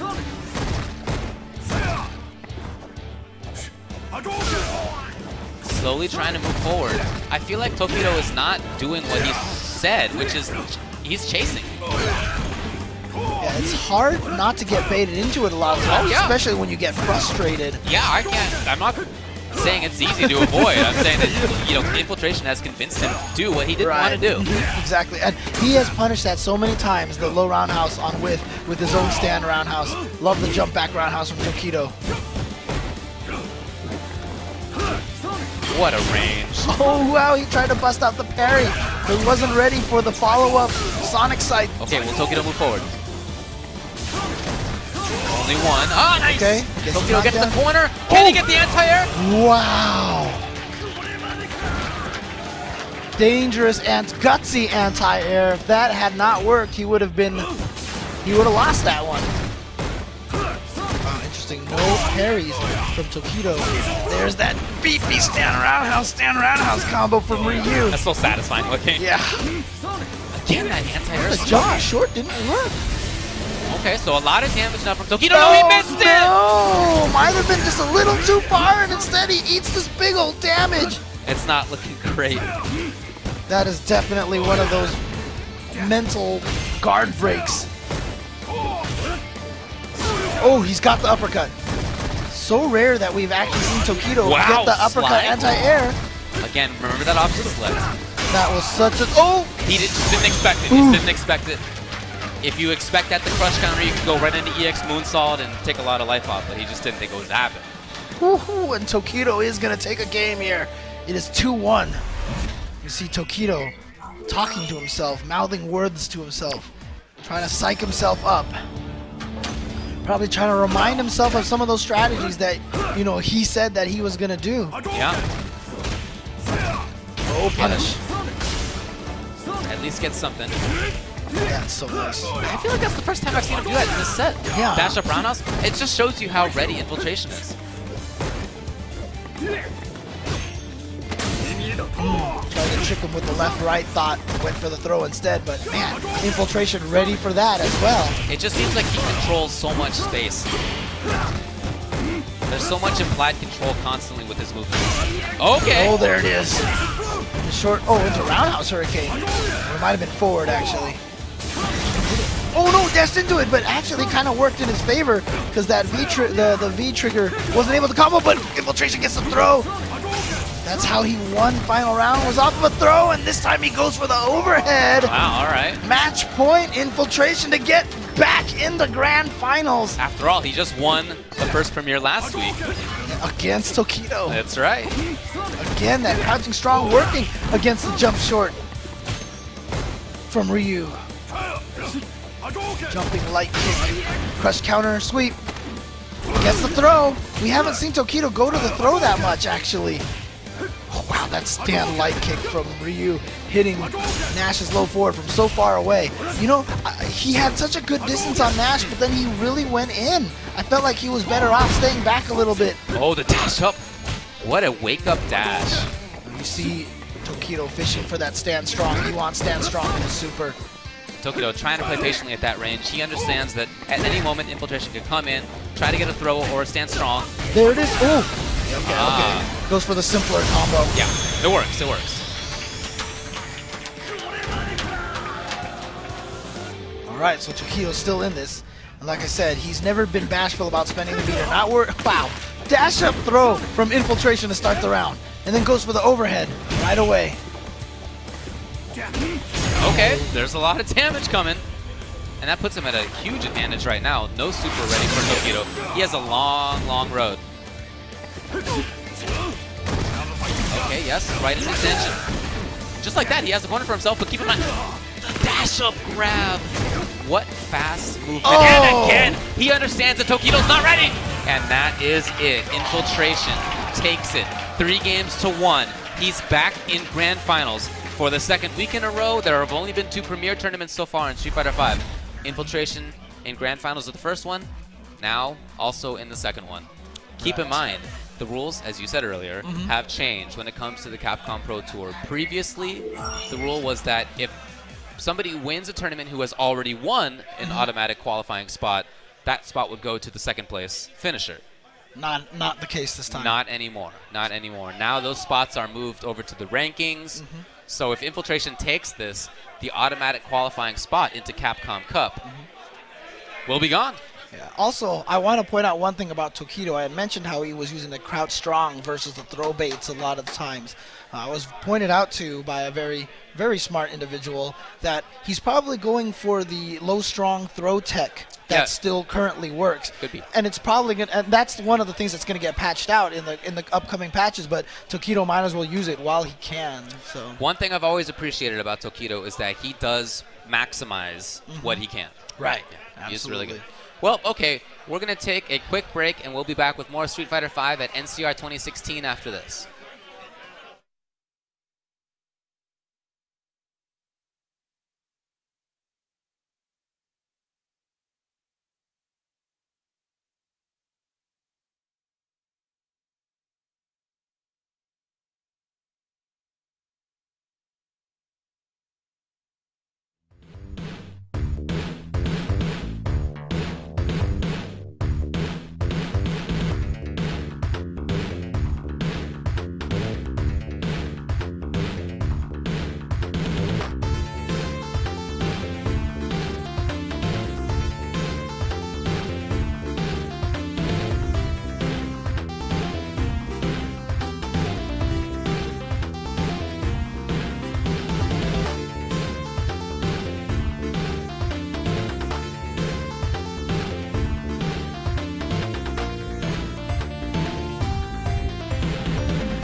Welcome back to NorCal Regionals 2016.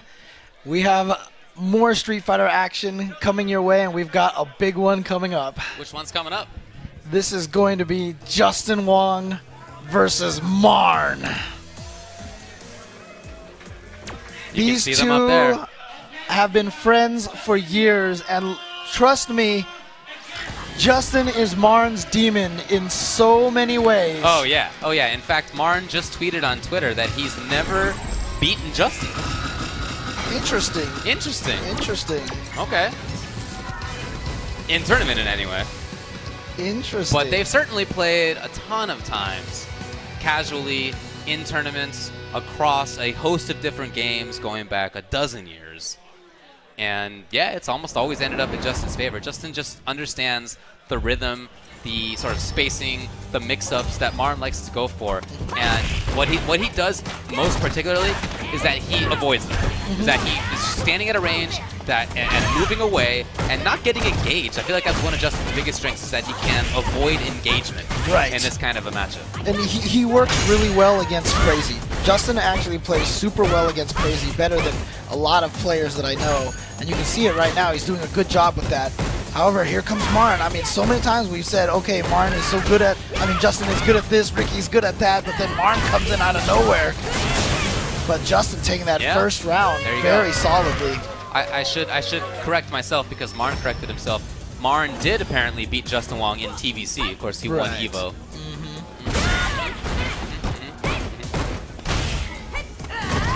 All right, here comes Marn. Now, so far, Justin's been pretty spot on with the... Oh, okay, that's the punish. Yeah, the range was perfect there. Oh, there it is. Finally, Marn gets the command grab in there. Justin's been able to get away from that most of the time.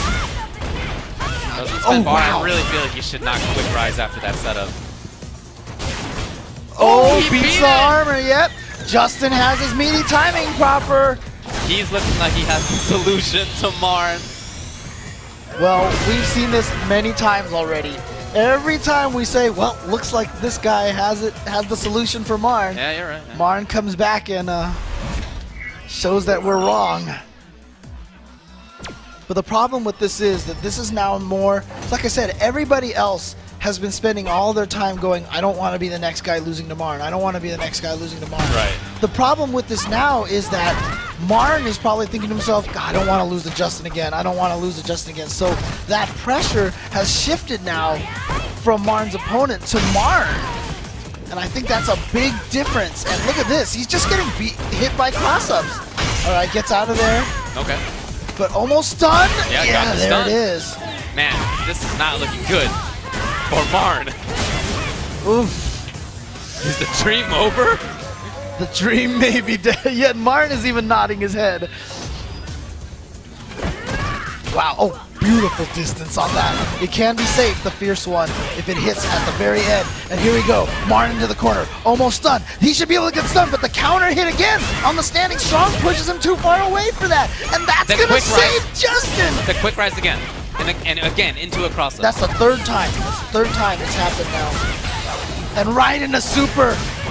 Is this going to be able to kill? Well, it's not going to stun. I don't think it's going to kill. Yeah, very close, though. Stun is still on deck, but who cares? Life is what's more important. Justin? Oh, so fortunate for Justin that traded. If that had been Jump Fierce, maybe a different story. But hard to expect that to come. And just like that, Justin 2-0 over Marn. But Marn, the people believe. The magic is there. It's Mika. It's Marn. Let's go. I think it might be time to understand that it's not Hogwarts, James. It's the real world. I'm not sure magic is real. I believe, David. Okay, I believe. Okay, well, I mean, I want to see a close set, of course. But the way that Justin is playing right now. Okay, wake up strong. Oh, here we go. Big damage. Yep, getting in there. Stun? Not quite. Great block. Anything will do it. He went in too hard. Wow, and Justin says nope. Justin says no, you cannot. And now, one more round away from the end of the dream, from the end of the run. Can Marn make the comeback of all comebacks? Justin is not being nice right now. Okay, here's the slide. Okay, great defense. See, Justin not faltering under that pressure from Marn. Oh, but here we go. Oh, I like the sequence. So Justin gonna activate V-Trigger just to get himself out of there. Blocks the charge drop kick, very plus on block. Okay. Nice. Wow, beat the armor it sounded like. Again? Yep. Oh, and Punish. he knew He that could was have. coming, yeah. Could have. Into the corner, Just here like we go. that, things could switch. And stayed in the front! Stayed in the front! The dream is alive! The dream is alive! This is the beginning. It could be. This is where it all starts. Trying to beat his demon. Again, the quick rise, Yeah, but that quick time rise. Justin stayed from the front. Yeah. I haven't seen Marn go for a lot of command throws. Justin's been blocking a lot. That's true. Oh no! Got hit out of the air, which means Justin's gonna be able to punish. Here comes Marn. Trying to clap it. No crouching strong anti-air from. Oh boy, look how Marn is moving around right now. Yeah, Oh, he's baited being that out preemptive. so many times. You know, we've seen this super kill do so much damage. It is! It's gonna do it! It's the end of the run for Marn! Well, you know what? Marn had a great run. Like we said, he made it out of the toughest pool in NCR. In fact, one of the toughest pools that I can ever recall in Winterside. And then after that, he moved in all the way into 4th place. I mean, that's amazing. He beat Knuckle Dew, he beat Ricky Ortiz, he beat Filipino Man, he beat Kazunoko. This is absurd. He beat 801 Strider. Wow, that's a lot of people. And now Marn going off perhaps to talk to Mike Ross to get advice on how to deal with 4th place wins. He beat K-Brad. That's right. Wow, what a run from Marn. But it's over. We have plenty of ranking events coming up in the next few months from all over the world. One that's coming up in California, same state that NorCal Regional is taking place. West Coast Warzone 5, April 15th through 17th in Orange, California. Definitely check them out at westcoastwarzone.com and follow them on Twitter, WC Warzone. Yeah, it's hard, right? Yeah. It's WCW R Zone. Yep, there you go. I almost feel that Justin could have played any character. Yeah. And he understands Marn. Well, it's like I said, and plus another thing is Marn has that psychological block against Justin. His psychological advantage of he the beat Mago opponent, too. the psychological advantage that he had against everybody else goes away when he plays against Justin, and suddenly that random craziness that he plays, like you could see it. He didn't go for the command throws. Yeah. You know, he had a little bit too obsessed with the claps. All right, well, that's over. E.G. Justin Wong now against Mad Catz Tokido. That's right. We are in losers finals. Who will play in Grand against Infiltration? Now remember, the person who won between Justin and Haitani got all the way to Tokido last time, and then Tokido prevailed. Yes. Let's see if Justin can switch that around this time. Right now he's looking pretty good. He's controlling space well. He's moving forward well. Yeah, the whole strategy that he had against Haitani of being more aggressive and being more forward moving seems to be really carrying over in almost every match that he's played. Yeah, for sure. I mean, oh my god! He went through that fireball in just like the instant that Tokido threw it. Oh, that should do it. Oh no, he didn't go for 4 hits. He just went for 3. Well, it all worked. Yeah, and he chased Tokido to the right side of the screen, all the way to the left side of the screen. I mean, look, Justin has always been a defensive player, right? People always know him as being very defensive, but he learned to be a lot more offensive thanks to Rufus, and that might actually be paying off here for him. Wow. Yeah, Justin didn't lack for much, but I feel like he did get stronger in that. Of course, Karen, 2 blocks of V-Trigger, very easy to activate another one. Everybody just doing down jab right there in the middle of Gorenkin. Oh, I love that stand light kick. Preemptive light kick from Tokido. Stopped. Wow! Got in through the fireball. Tokido just blocking. He does not want to take that And damage. a beautiful timing on that jump to get over out of the corner, and he turned that surprise into the surprise throw, which got him the round. 1 round apiece between both of these competitors. Justin, again, trying to stay on that offense. Doing a pretty good job of it, convincing Tokido to back up, to jump back. And Tokido's escape from the corner, I think each time so far has been a jump forward. So that might be something that Justin's going to look for. You saw a backdash there? Yeah, he might be looking at it exactly right. Yep. And now maybe looking for neutral jumps to beat the jump out. Oh, okay, here we go. Tokido, wow, not going to use that opportunity to try to get out of the corner. Probably didn't have enough time because of the quick rise.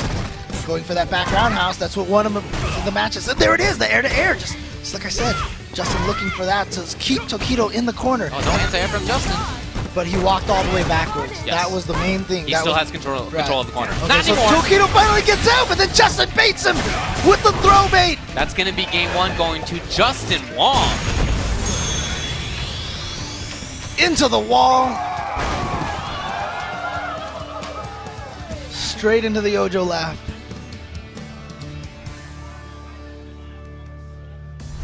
Justin Wong taking the first game. We're going to need to see an adjustment from Tokido. Maybe a little bit more offense of his own, or maybe keeping a longer range. One of those two things, but he's been getting backed up very consistently so far by Justin. Justin has really been out-footsing Tokido.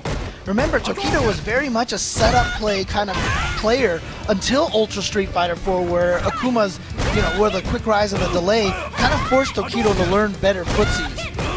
I feel like Justin has been a better natural footsies player than Tokido for this entire time, but look, don't get me wrong, Tokido's footsies very good now. Yeah, okay, stayed in front. Oh, did you see that V-skill stand jab to kind of check him in place? What harassment from Justin. He's really going in. And now he's at a range where he can anti-air well. He can play patiently against Tenjin. He's not afraid to let Tokido out of the corner a little bit because he just wants to waste out that V-trigger time. Well, now, so Tokido's pretty dangerous right now. He has super. Oh, didn't use it. He wants to save it for when it kills. This time for sure he wants it to kill. Another V-trigger.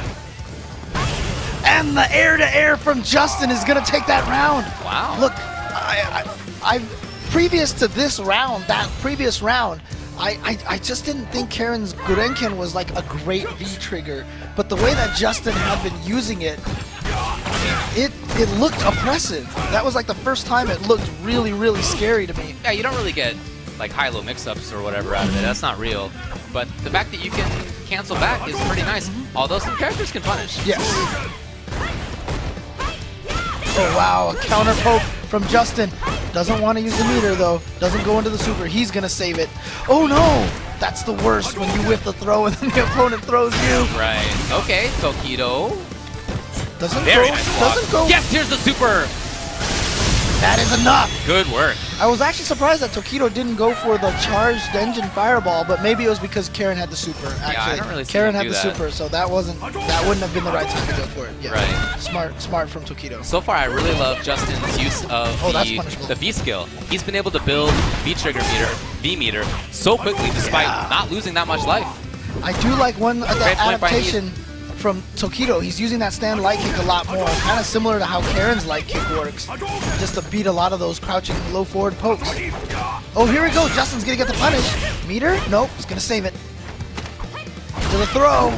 Now the next combo will probably kill if he can land it. Oh, what patience by Tokido. Ooh. Very nice. And you see him just waiting. He does not want to take a risk that he'll get hit by that crouching medium kick or by that stand roundhouse. Yeah, whenever he's in range, he is just playing safety first. Very smart. Oh, what a block on the overhead. Now here comes the Gurenken, yep. Oh, he didn't go in! He just went in for it! That is such a bet! Wow, Justin Wong! Now, he's seen almost every time Tokido presses the crouching jab or the crouching strong, just in case. Mago running up there trying to give, look, ripping the headphones off of his head. Mago, of course, is a Karen player, so he's like, here, look, I gotta tell you this. You gotta pay attention to this.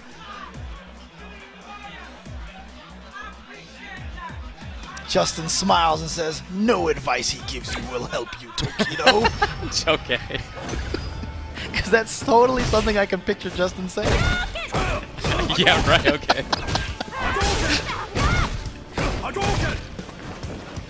Ooh, okay. Into the corner already. Wow, again that V skill. Justin's use of that V skill is ridiculous. Tokido almost looks like he cannot figure out what to do once he gets into that corner situation. His excellent building of it has allowed him to use that V reversal. But complete reversal by Tokido now. And you saw that Tokido actually... Oh no! Tokido was working on it! And Tokido actually did something that we haven't seen him do barely all day. He spent meter on the EX Fireball. Wow. Yo, you're right, yeah.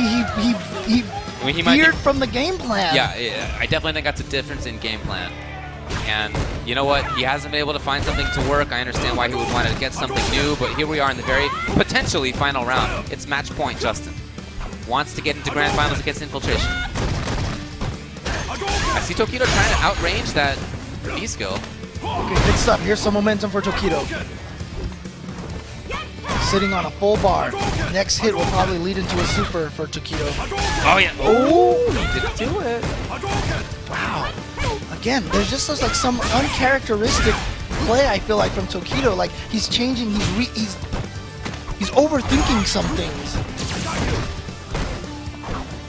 Spending his V trigger there. V trigger meter. Justin's still just going in. Okay. Yeah, he knew that was too close. That was going to be punished. What an air to air! And he gets the counter hit! Oh no! Justin drops it. Here's Tokido! Tokido! Yes! Staying alive! Crucial drop for Justin Wong. Well, that could be the start of a big swing. Sometimes those moments, those drops, those wake-up supers, sometimes those are exactly what you need to get your head back in the game. The Wong factor now turning sides, switching jerseys now, affecting Justin.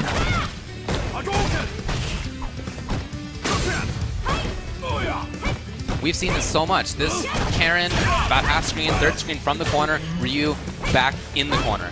It's crazy how often Tokido has just been in the corner. Yeah. Oh, Nice. what an intercept. There you go. Yeah, you see him trying to outrange a little bit. I think he's trying to control the V-skill range. Oh, really? Justin with the big miss! That's huge! Huge misses in 2 consecutive rounds from Justin Wong, giving Tokido a big chance. He's working on super now. He'll have it with one more hit. So Justin sits back. He just wants to wait out Tokido's V-trigger. Oh! Tokido with a big chance. If he can find one more hit, he can seal this. In fact, And he's gonna chip him! He's gonna chip him! Not enough! It is punishable, but Justin didn't get it. Unlike SF4, it's punishable on block.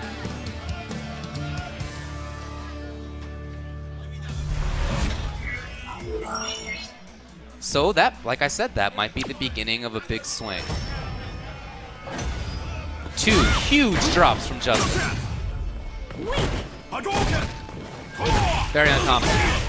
Tokido with the neutral jump there. He hadn't been doing that for a little while. And you see some more active play. Yes, more neutral jumps. He's pressing more buttons. Okay.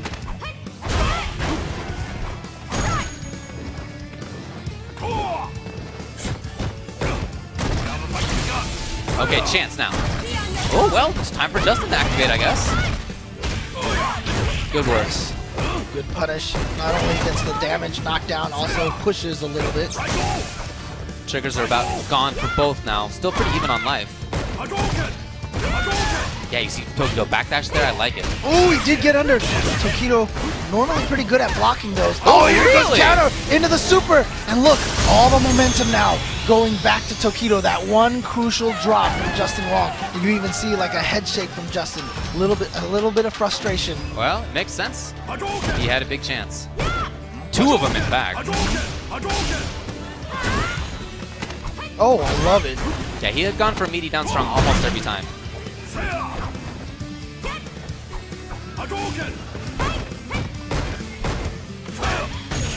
Nice. What a perfect moment.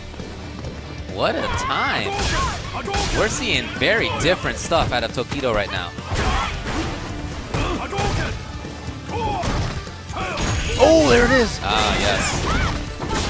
Oh, Wow. what? He went for the okie doke. I mean, I'm sure he meant for the whole thing to combo. Wow. No, I don't think that works if the opponent's standing. Oh, okay, Against okay. juggle. So now, really? That was... What a lucky dash for Justin, and for Tokido, I'm quite surprised to see movement like that right there. So now again we have Justin Wong at match point. Justin trying to outrange. What a dash forward by Tokido, and again he gets the grab. Tokido's so dangerous now with all that meter. They're really trading throws. Justin pretty patient. Yeah, there it is. Stand strong, link in the super. And just like that, look at the life lead that has gotten. That time, no dash forward, just goes for the standing roundhouse. Tries to get him with that. Justin whipping that roundhouse. Here he is, though. He's going to get the corner. And he has a V trigger as well. Oh! What a moment to pick. No anti-air. Did he want to save super? Well, it didn't work. There it is. Tying it up. 2-2. Tokido making the comeback here. Can he finish it off? Can Justin recover, I think, is the major question right now. And can he adapt to what Tokido has changed? More neutral jumping, more standing strongs to interrupt pressure timings. Okay. Justin Wong needs to get a little bit of that moxie back that he had in the first few games. Wow, look at that, the V skill, erasing Fireball and hitting Ryu at the same time. And Tokido busting out the reverse uppercut. Very crucial moment. Okay. Makes sense. Try the anti-air, but jump short is too good. Justin didn't believe it. Oh, but no punish. And that stand strong from Tokido. I feel like that's one of the changes that Tokido has used. He's starting to use that stand strong as a counter poke. Nice use of EX. And he's got that cross up short again. If he gets a hit, he can find super. There it is! Tokido now! Match point versus Justin Wong! We are seeing a meltdown, James. Justin has to recover right now. If he doesn't, he's out. This is losers finals. Tokido trying to get the same matchup we saw last week. Him versus Infiltration in the grand finals. Oh, tried to do that stand jab anti-air. Didn't work that time. Gonna give Tokido a huge amount of damage in the throw. Tokido is looking strong.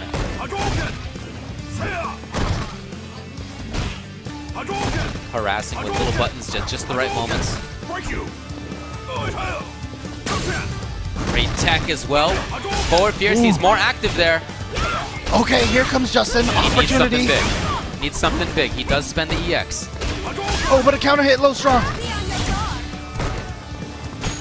Justin with the jump back, very tense now. Can he find a couple more hits? In fact, he might need 3 or 4. He is not close to this thing.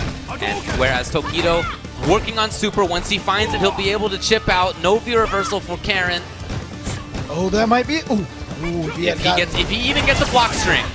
Okay. That might. Oh no, she backdash, so important. Oh, there it is! Low forward, and Tokido with the comeback, being down 0-2. A crucial drop from Justin Wong, which would have given him the game. Oh, two of them. He had 2 moments to make things happen, and they both dropped. And it got to Justin. It got in his head, and as a result, Tokido was able to seize the momentum. It's not just that. I do think that Tokido made a nice adjustment. Oh, yeah, for sure. Again, more neutral jumping. He interrupted Justin's strings a little bit more. We saw some more dashing forward from Tokido, trying to get some grabs. He even had forward fierce in some situations where he expected dashes toward from Justin. So he started playing much better. But at the same time, you're right, Justin Wong melted down. Yeah, for sure Tokido, like you said, more defensive pokes. We saw a lot more stand strongs. Justin ran into those a lot more. Tokido really just changed the timing at which he was using a lot of the buttons, and I could see it as well. Justin's gameplay obviously degraded a little bit as well. I just felt like his footsies was not particularly strong after those couple of drops. Big moments, big moments. We could be seeing Infiltration versus Justin Wong, but we won't. We'll see the same thing we saw last week. We'll see a run back between Infiltration and Tokido. Also, don't forget, check out Amazon.com/Capcom Pro Tour. Grab the official Capcom Pro Tour t-shirt. All proceeds will go into supporting the Capcom Pro Tour throughout the year. And we have a repeat grand finals from last week. Obviously, these two are 2 of the strongest players in the game right now. Tokido and Infiltration showing what they've got. Now remember, if Infiltration wins this, Tokido still doesn't get an automatic berth. He needs to defeat Infiltration, and he's going to have to be doing it coming from loser's bracket. That means he needs to win 2 3 out of 5 sets. And that's been tough because, as we saw last week, he lost. This week in winners finals, he lost. And he needs to make the same kind of adjustments that he made against Justin. He needs those now. It was 3-1 in winners finals. Look at that. Infiltration's going nuts on the offense. Again, using that knee. As soon as he saw Tokido jump, he just did the bazooka knee right out of there. Using the V-trigger early, smart stuff. Oh man, lost a lot of life on that thanks to the gray help. Okay. Some damage here, 50% scaled. Oh, beautiful. Gets the throw bait. Ooh, a little too far for 2 standing strong. She just went from 1 strong into... Okay, from the front. Tokido doesn't fall for this time, and a counter. Low strong into EX Fireball. Okay. Nice. Yep, he's moving forward. He's got to worry about Infiltration. Oh, wow. We haven't seen him bust that out in footsies at all. That's going to work. Really? Well, I kind of like this, though, because Tokido had done a media attack basically every time. Right. And why not? But he had been doing that. What movement! I like that Tokido jumped out of there, but Infiltration right away chasing him down. Wake up buttons now? There's no wake up super to dissuade Tokido. I wonder if he just missed it. That's kind of actually tough to deal with. Yeah. It's like not just trolling. It's like anything will trade, give him the round, so whatever. Looking for counter hits. Man, just the way that Infiltration pokes with all of Nash's moves keeps Tokido out so well, but Tokido going to spend that bar, get the lead. Okay, so now Tokido has to worry. Any of these forward movements. Ooh, he tried to suck out a wake up Dragon Ball. Interesting. Jeez, look at these buttons. It's just every time he hits them, they seem to connect. Tokido has no answer. Oh, there we go. No, he dropped it, but not punished. Luckily for him. Right. Another chance for Infiltration wasn't taken. Tokido has had no... Oh, he's got to be careful. Oh, okay, EX. And he was dissuaded from attacking thanks to the my. wake up super. That wake up super from before is part of what sealed that round. Yep. It's not just in the moment stuff in fighting games, as with any strategy game. What happened before has cast a long shadow. Tokido has not had an answer for Infiltration's forward dash. Infiltration has been able to exact his will with those forward dashes every time he's wanted it. Oh, into Tragedy Assault. Gonna take a little bit of your meter.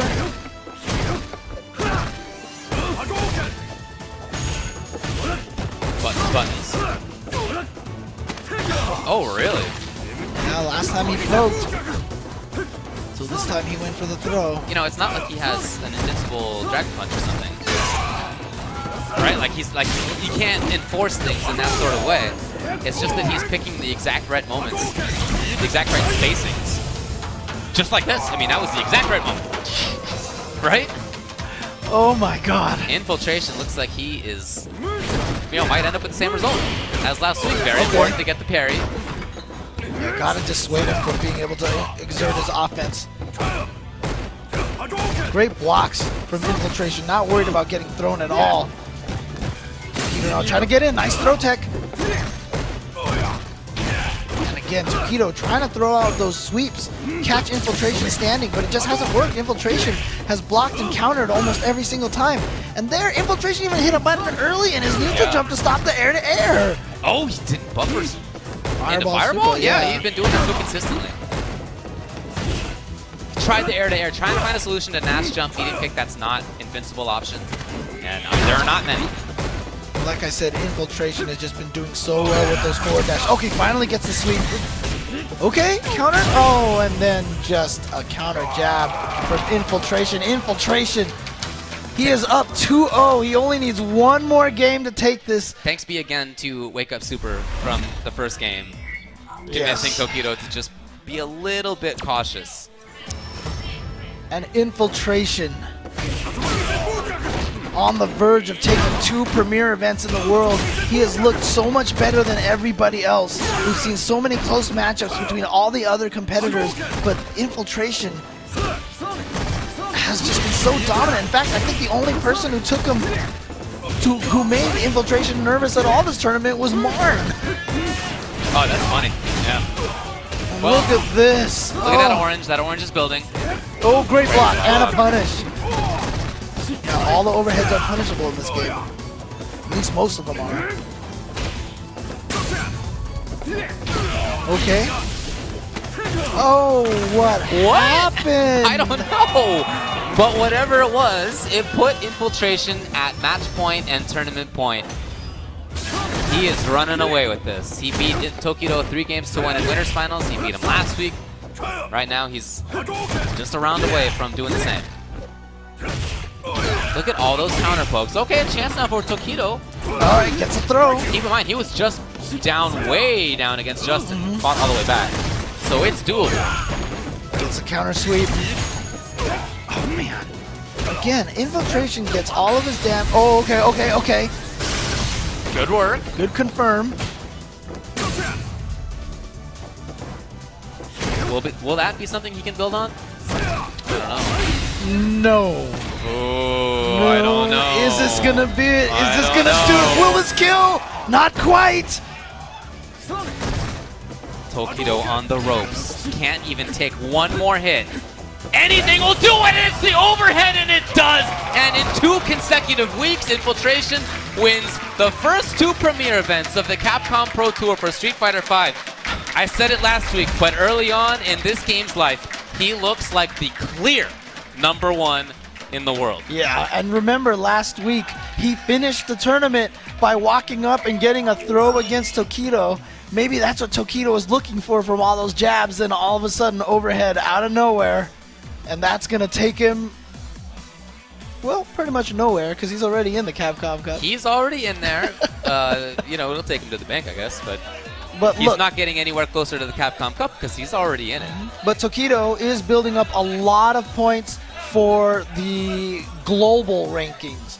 Premier events do not offer points to the regional rankings. It's only for the global rankings. So Tokido, pretty much with 2 second places, has a stranglehold on that position. Sure. For sure. So there's definitely some comfort there. But Infiltration right now is unstoppable in this game. Yeah. He looks like he's been playing the game for years already. Yeah, he does. The timings of his buttons, his movement, the way he cuts off the opponent's strategies, it just looks like he's ready for everything. Yeah. And he's able to think on the fly. There are some situations that, you know, maybe he's been in before, but it looks more like they're sort of new things he hasn't yet seen. And each time I've seen him confront that kind of scenario in Street Fighter V so far, he's had the right choice. Right, so he's thinking very quickly. He already understands what all of his tools do. He understands enough about what the opponent's tools do to just figure out on the fly which button should I use. Right. What's the solution? Got it. It's already lined up. So that kind of on-the-feet adaptation is something that few people have, and that he has in spades. He's good. Yeah, and right now he has definitely sealed himself as the man with the target on his back now. Everyone's going to be trying to figure out how to beat him. Everyone's going to figure out how to try to defeat him. And I'm probably not a coincidence that just this last week on Daigo's stream, they studied Nash.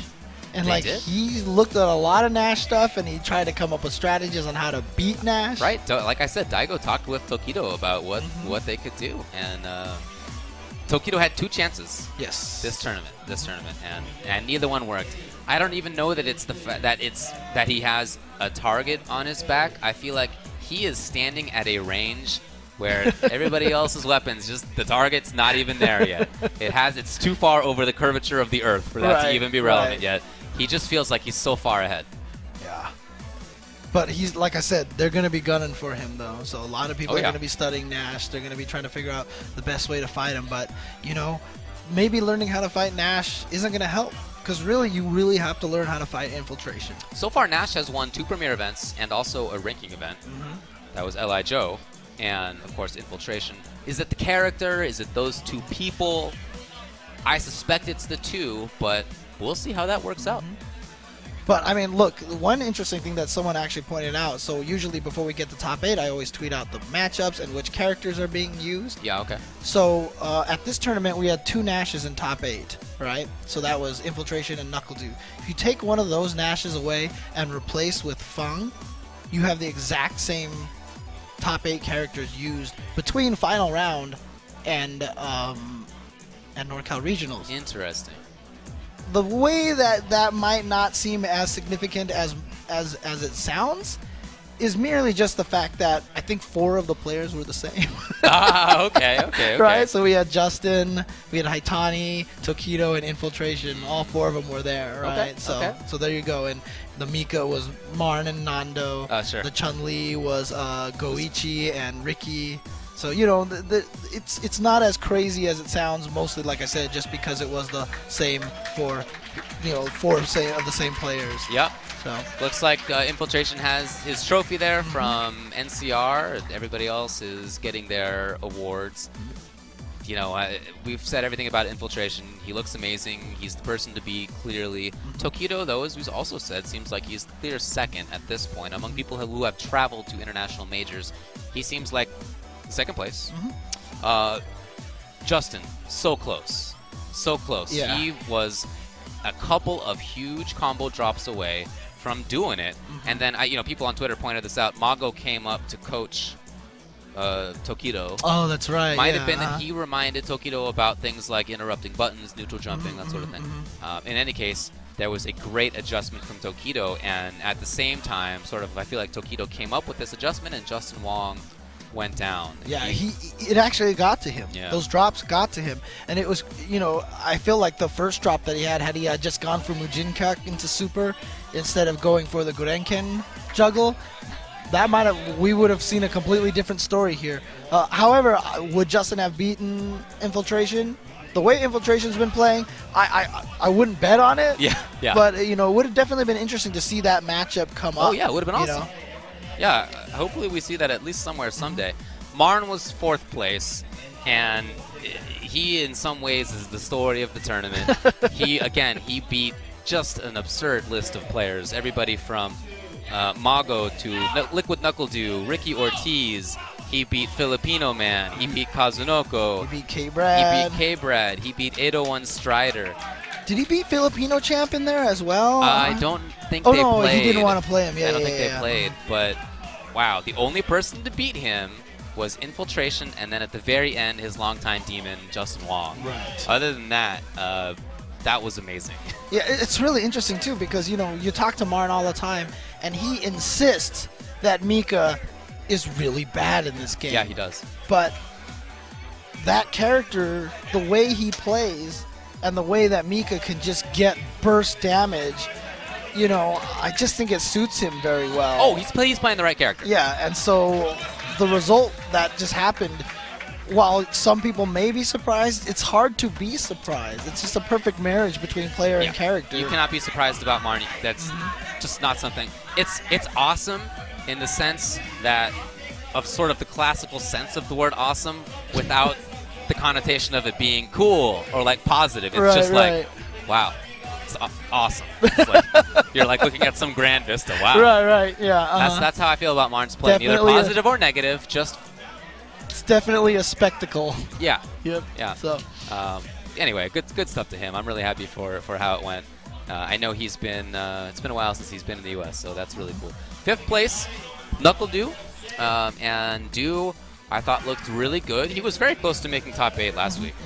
So he's had a couple of consecutive weeks of really solid play. Said that he's also learning Mika. We'll see. Okay. And then the other 5th place finisher was Julio, who made it to winners. Actually, they both did. They made it to winners semis, and then they lost, which is unfortunate for them. It's something we see sometimes. You lose in winners side, sort of are not in a good state of mind as you get to losers. But Julio, I really feel like he dropped some things. Oh, And yeah. I don't feel like we saw max level Julio in this top 8. Well, it's very interesting because right now, Julio and Brent is Cool are having almost the exact same career here in Street Fighter V. Both of them made top 8 at Winter Brawl. And then Brent made top 8 at Final Round and just did not look like himself. Yeah, he got to winter semis as well and lost 2 in a row, Two in a right? row. And Julio just did the exact same thing here at NCR, and it didn't feel like that he was playing at his level either. Yeah. So these are two players that are having very mirrored paths right now in this game. But I said this to Brent. I'm going to say the same thing to Julio. You only get better by making these top 8s more consistently, and I do predict that they're going to keep doing that because they're both very strong players. Yeah, I'm really happy for them. I know that they wish that they had done better, but they have long careers ahead. Yeah, exactly. And you learn, you live and learn, right? So definitely. 7th places were Ricky Ortiz and Haitani. We didn't get to see that much out of Ricky, and it's unfortunate for her because, as we had said earlier, she blew up Fudo 14-0, and she beat Marn 10-1 in a set that they played earlier in the week. And yet, when it came to this 3 out of 5, she couldn't take it. It was 3-2. It was very close. I mean, Marn. But it just felt like Marn was riding a wave. Yeah, but plus another thing too is Marn. It wasn't against Ricky. It was against someone else that they played. I think it was Mago or somebody. But he said that, during their casual sessions during the course of this week, that he was holding back a little bit. That's true. He did say that. Saw some weaknesses that he could exploit, which he did. And might have done the same thing with Ricky, right? Might not have used all the tools, kind of give Ricky a comfort that she could beat Marn easily. But, I mean, the shameful part, honestly, is, I feel like this game is very well suited for Justin and Ricky's play style. And we haven't gotten a chance to see Ricky really exert that yet. And I'm waiting for the breakout tournament for. I mean, look, getting top 8 is amazing, right? I don't want to. This is a stacked event, all right? Yeah. Was it 500 or 600 people were here? Yeah. I don't want to say that Ricky didn't do well, but it's just unfortunately in the top 8s, and a lot of times on stream we haven't been able to see her dominate like I feel like she can in this game. I'm with you. I really liked a lot of her choices actually. But yeah. The jump strong and the lightning kicks was amazing. Yeah, and I love it. She's the only one that I've ever seen use that. Yeah, me too. And then Haitani, 2 consecutive top 8s, also looking really strong. We had heard before Final Round that some people considered him the best in Japan, although now that Tokido has made 2 consecutive Grand Finals, it's probably seemed like a better choice. But Haitani looked really good. I love the style of play. I think that character in Nikali fits him really well. Right. And I'm sure we'll see a lot more good stuff from him. He and Justin had a great match in Final Round right before top 8. Yeah. And the loser of that got 9th place, and the other one made it into top 8, right? They both had deep runs. They both ended up in 3rd place, right? So it's almost kind of like you can tell both of them are that good. Right. It's just they ran into each other, right? Right. So whichever one won that made it in the top 3. Right. So again, just because Haitani lost first round in top 8 doesn't mean anything in this tournament. It's just a great matchup between 2 great players, determined which of them got to make top 3. If they were on opposite sides of the bracket, they probably would have been 3rd and 4th, or maybe even 2nd. Yeah. Well, all right. Pretty good event. It ran amazing, like clockwork, and everybody had a good time as far as I know. Dude, great hype matches. Look, I know some people had some sour things to say about the death bracket, but the death bracket was amazing. You will not hear a bad word about it from me.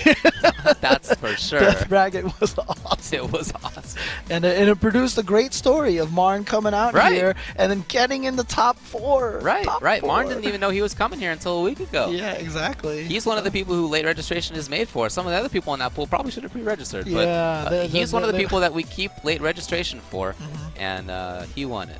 So that's cool. That's cool. And it, by the way, made for an awesome Saturday. Sometimes pools are a little slow. Sometimes, when they're arranged really well, then maybe it's only like winners finals that has an interesting matchup. But that kind of a pool, that was good watching. Yeah, and so this is going to be the last Premier event for a while. The next one's in May, so we have a little bit of time before the next Premier event. However, plenty of ranking events come up. And in fact, you saw West Coast Warzone was one of them coming up in the middle there, and they're going to be taking place all around the world. Yeah, I believe Hype Spotting's the next one that's in the UK. Right. And so definitely, if you want to keep up with this action, follow twitch.tv/Capcom Fighters. You'll get the notification whenever this channel goes up, and it'll be the official stream for all of for a lot of the ranking events, and of course for the premier events. And also follow them on Twitter at Street Fighter, actually, and check out CapcomProTour.com. The whole schedule is there, so you can plan ahead. Plan which weekends you want to stay home and watch some awesome Street Fighter V action. Yeah, definitely. All right, well, that's going to be it for NCR 2016. We'll see you at the next thing.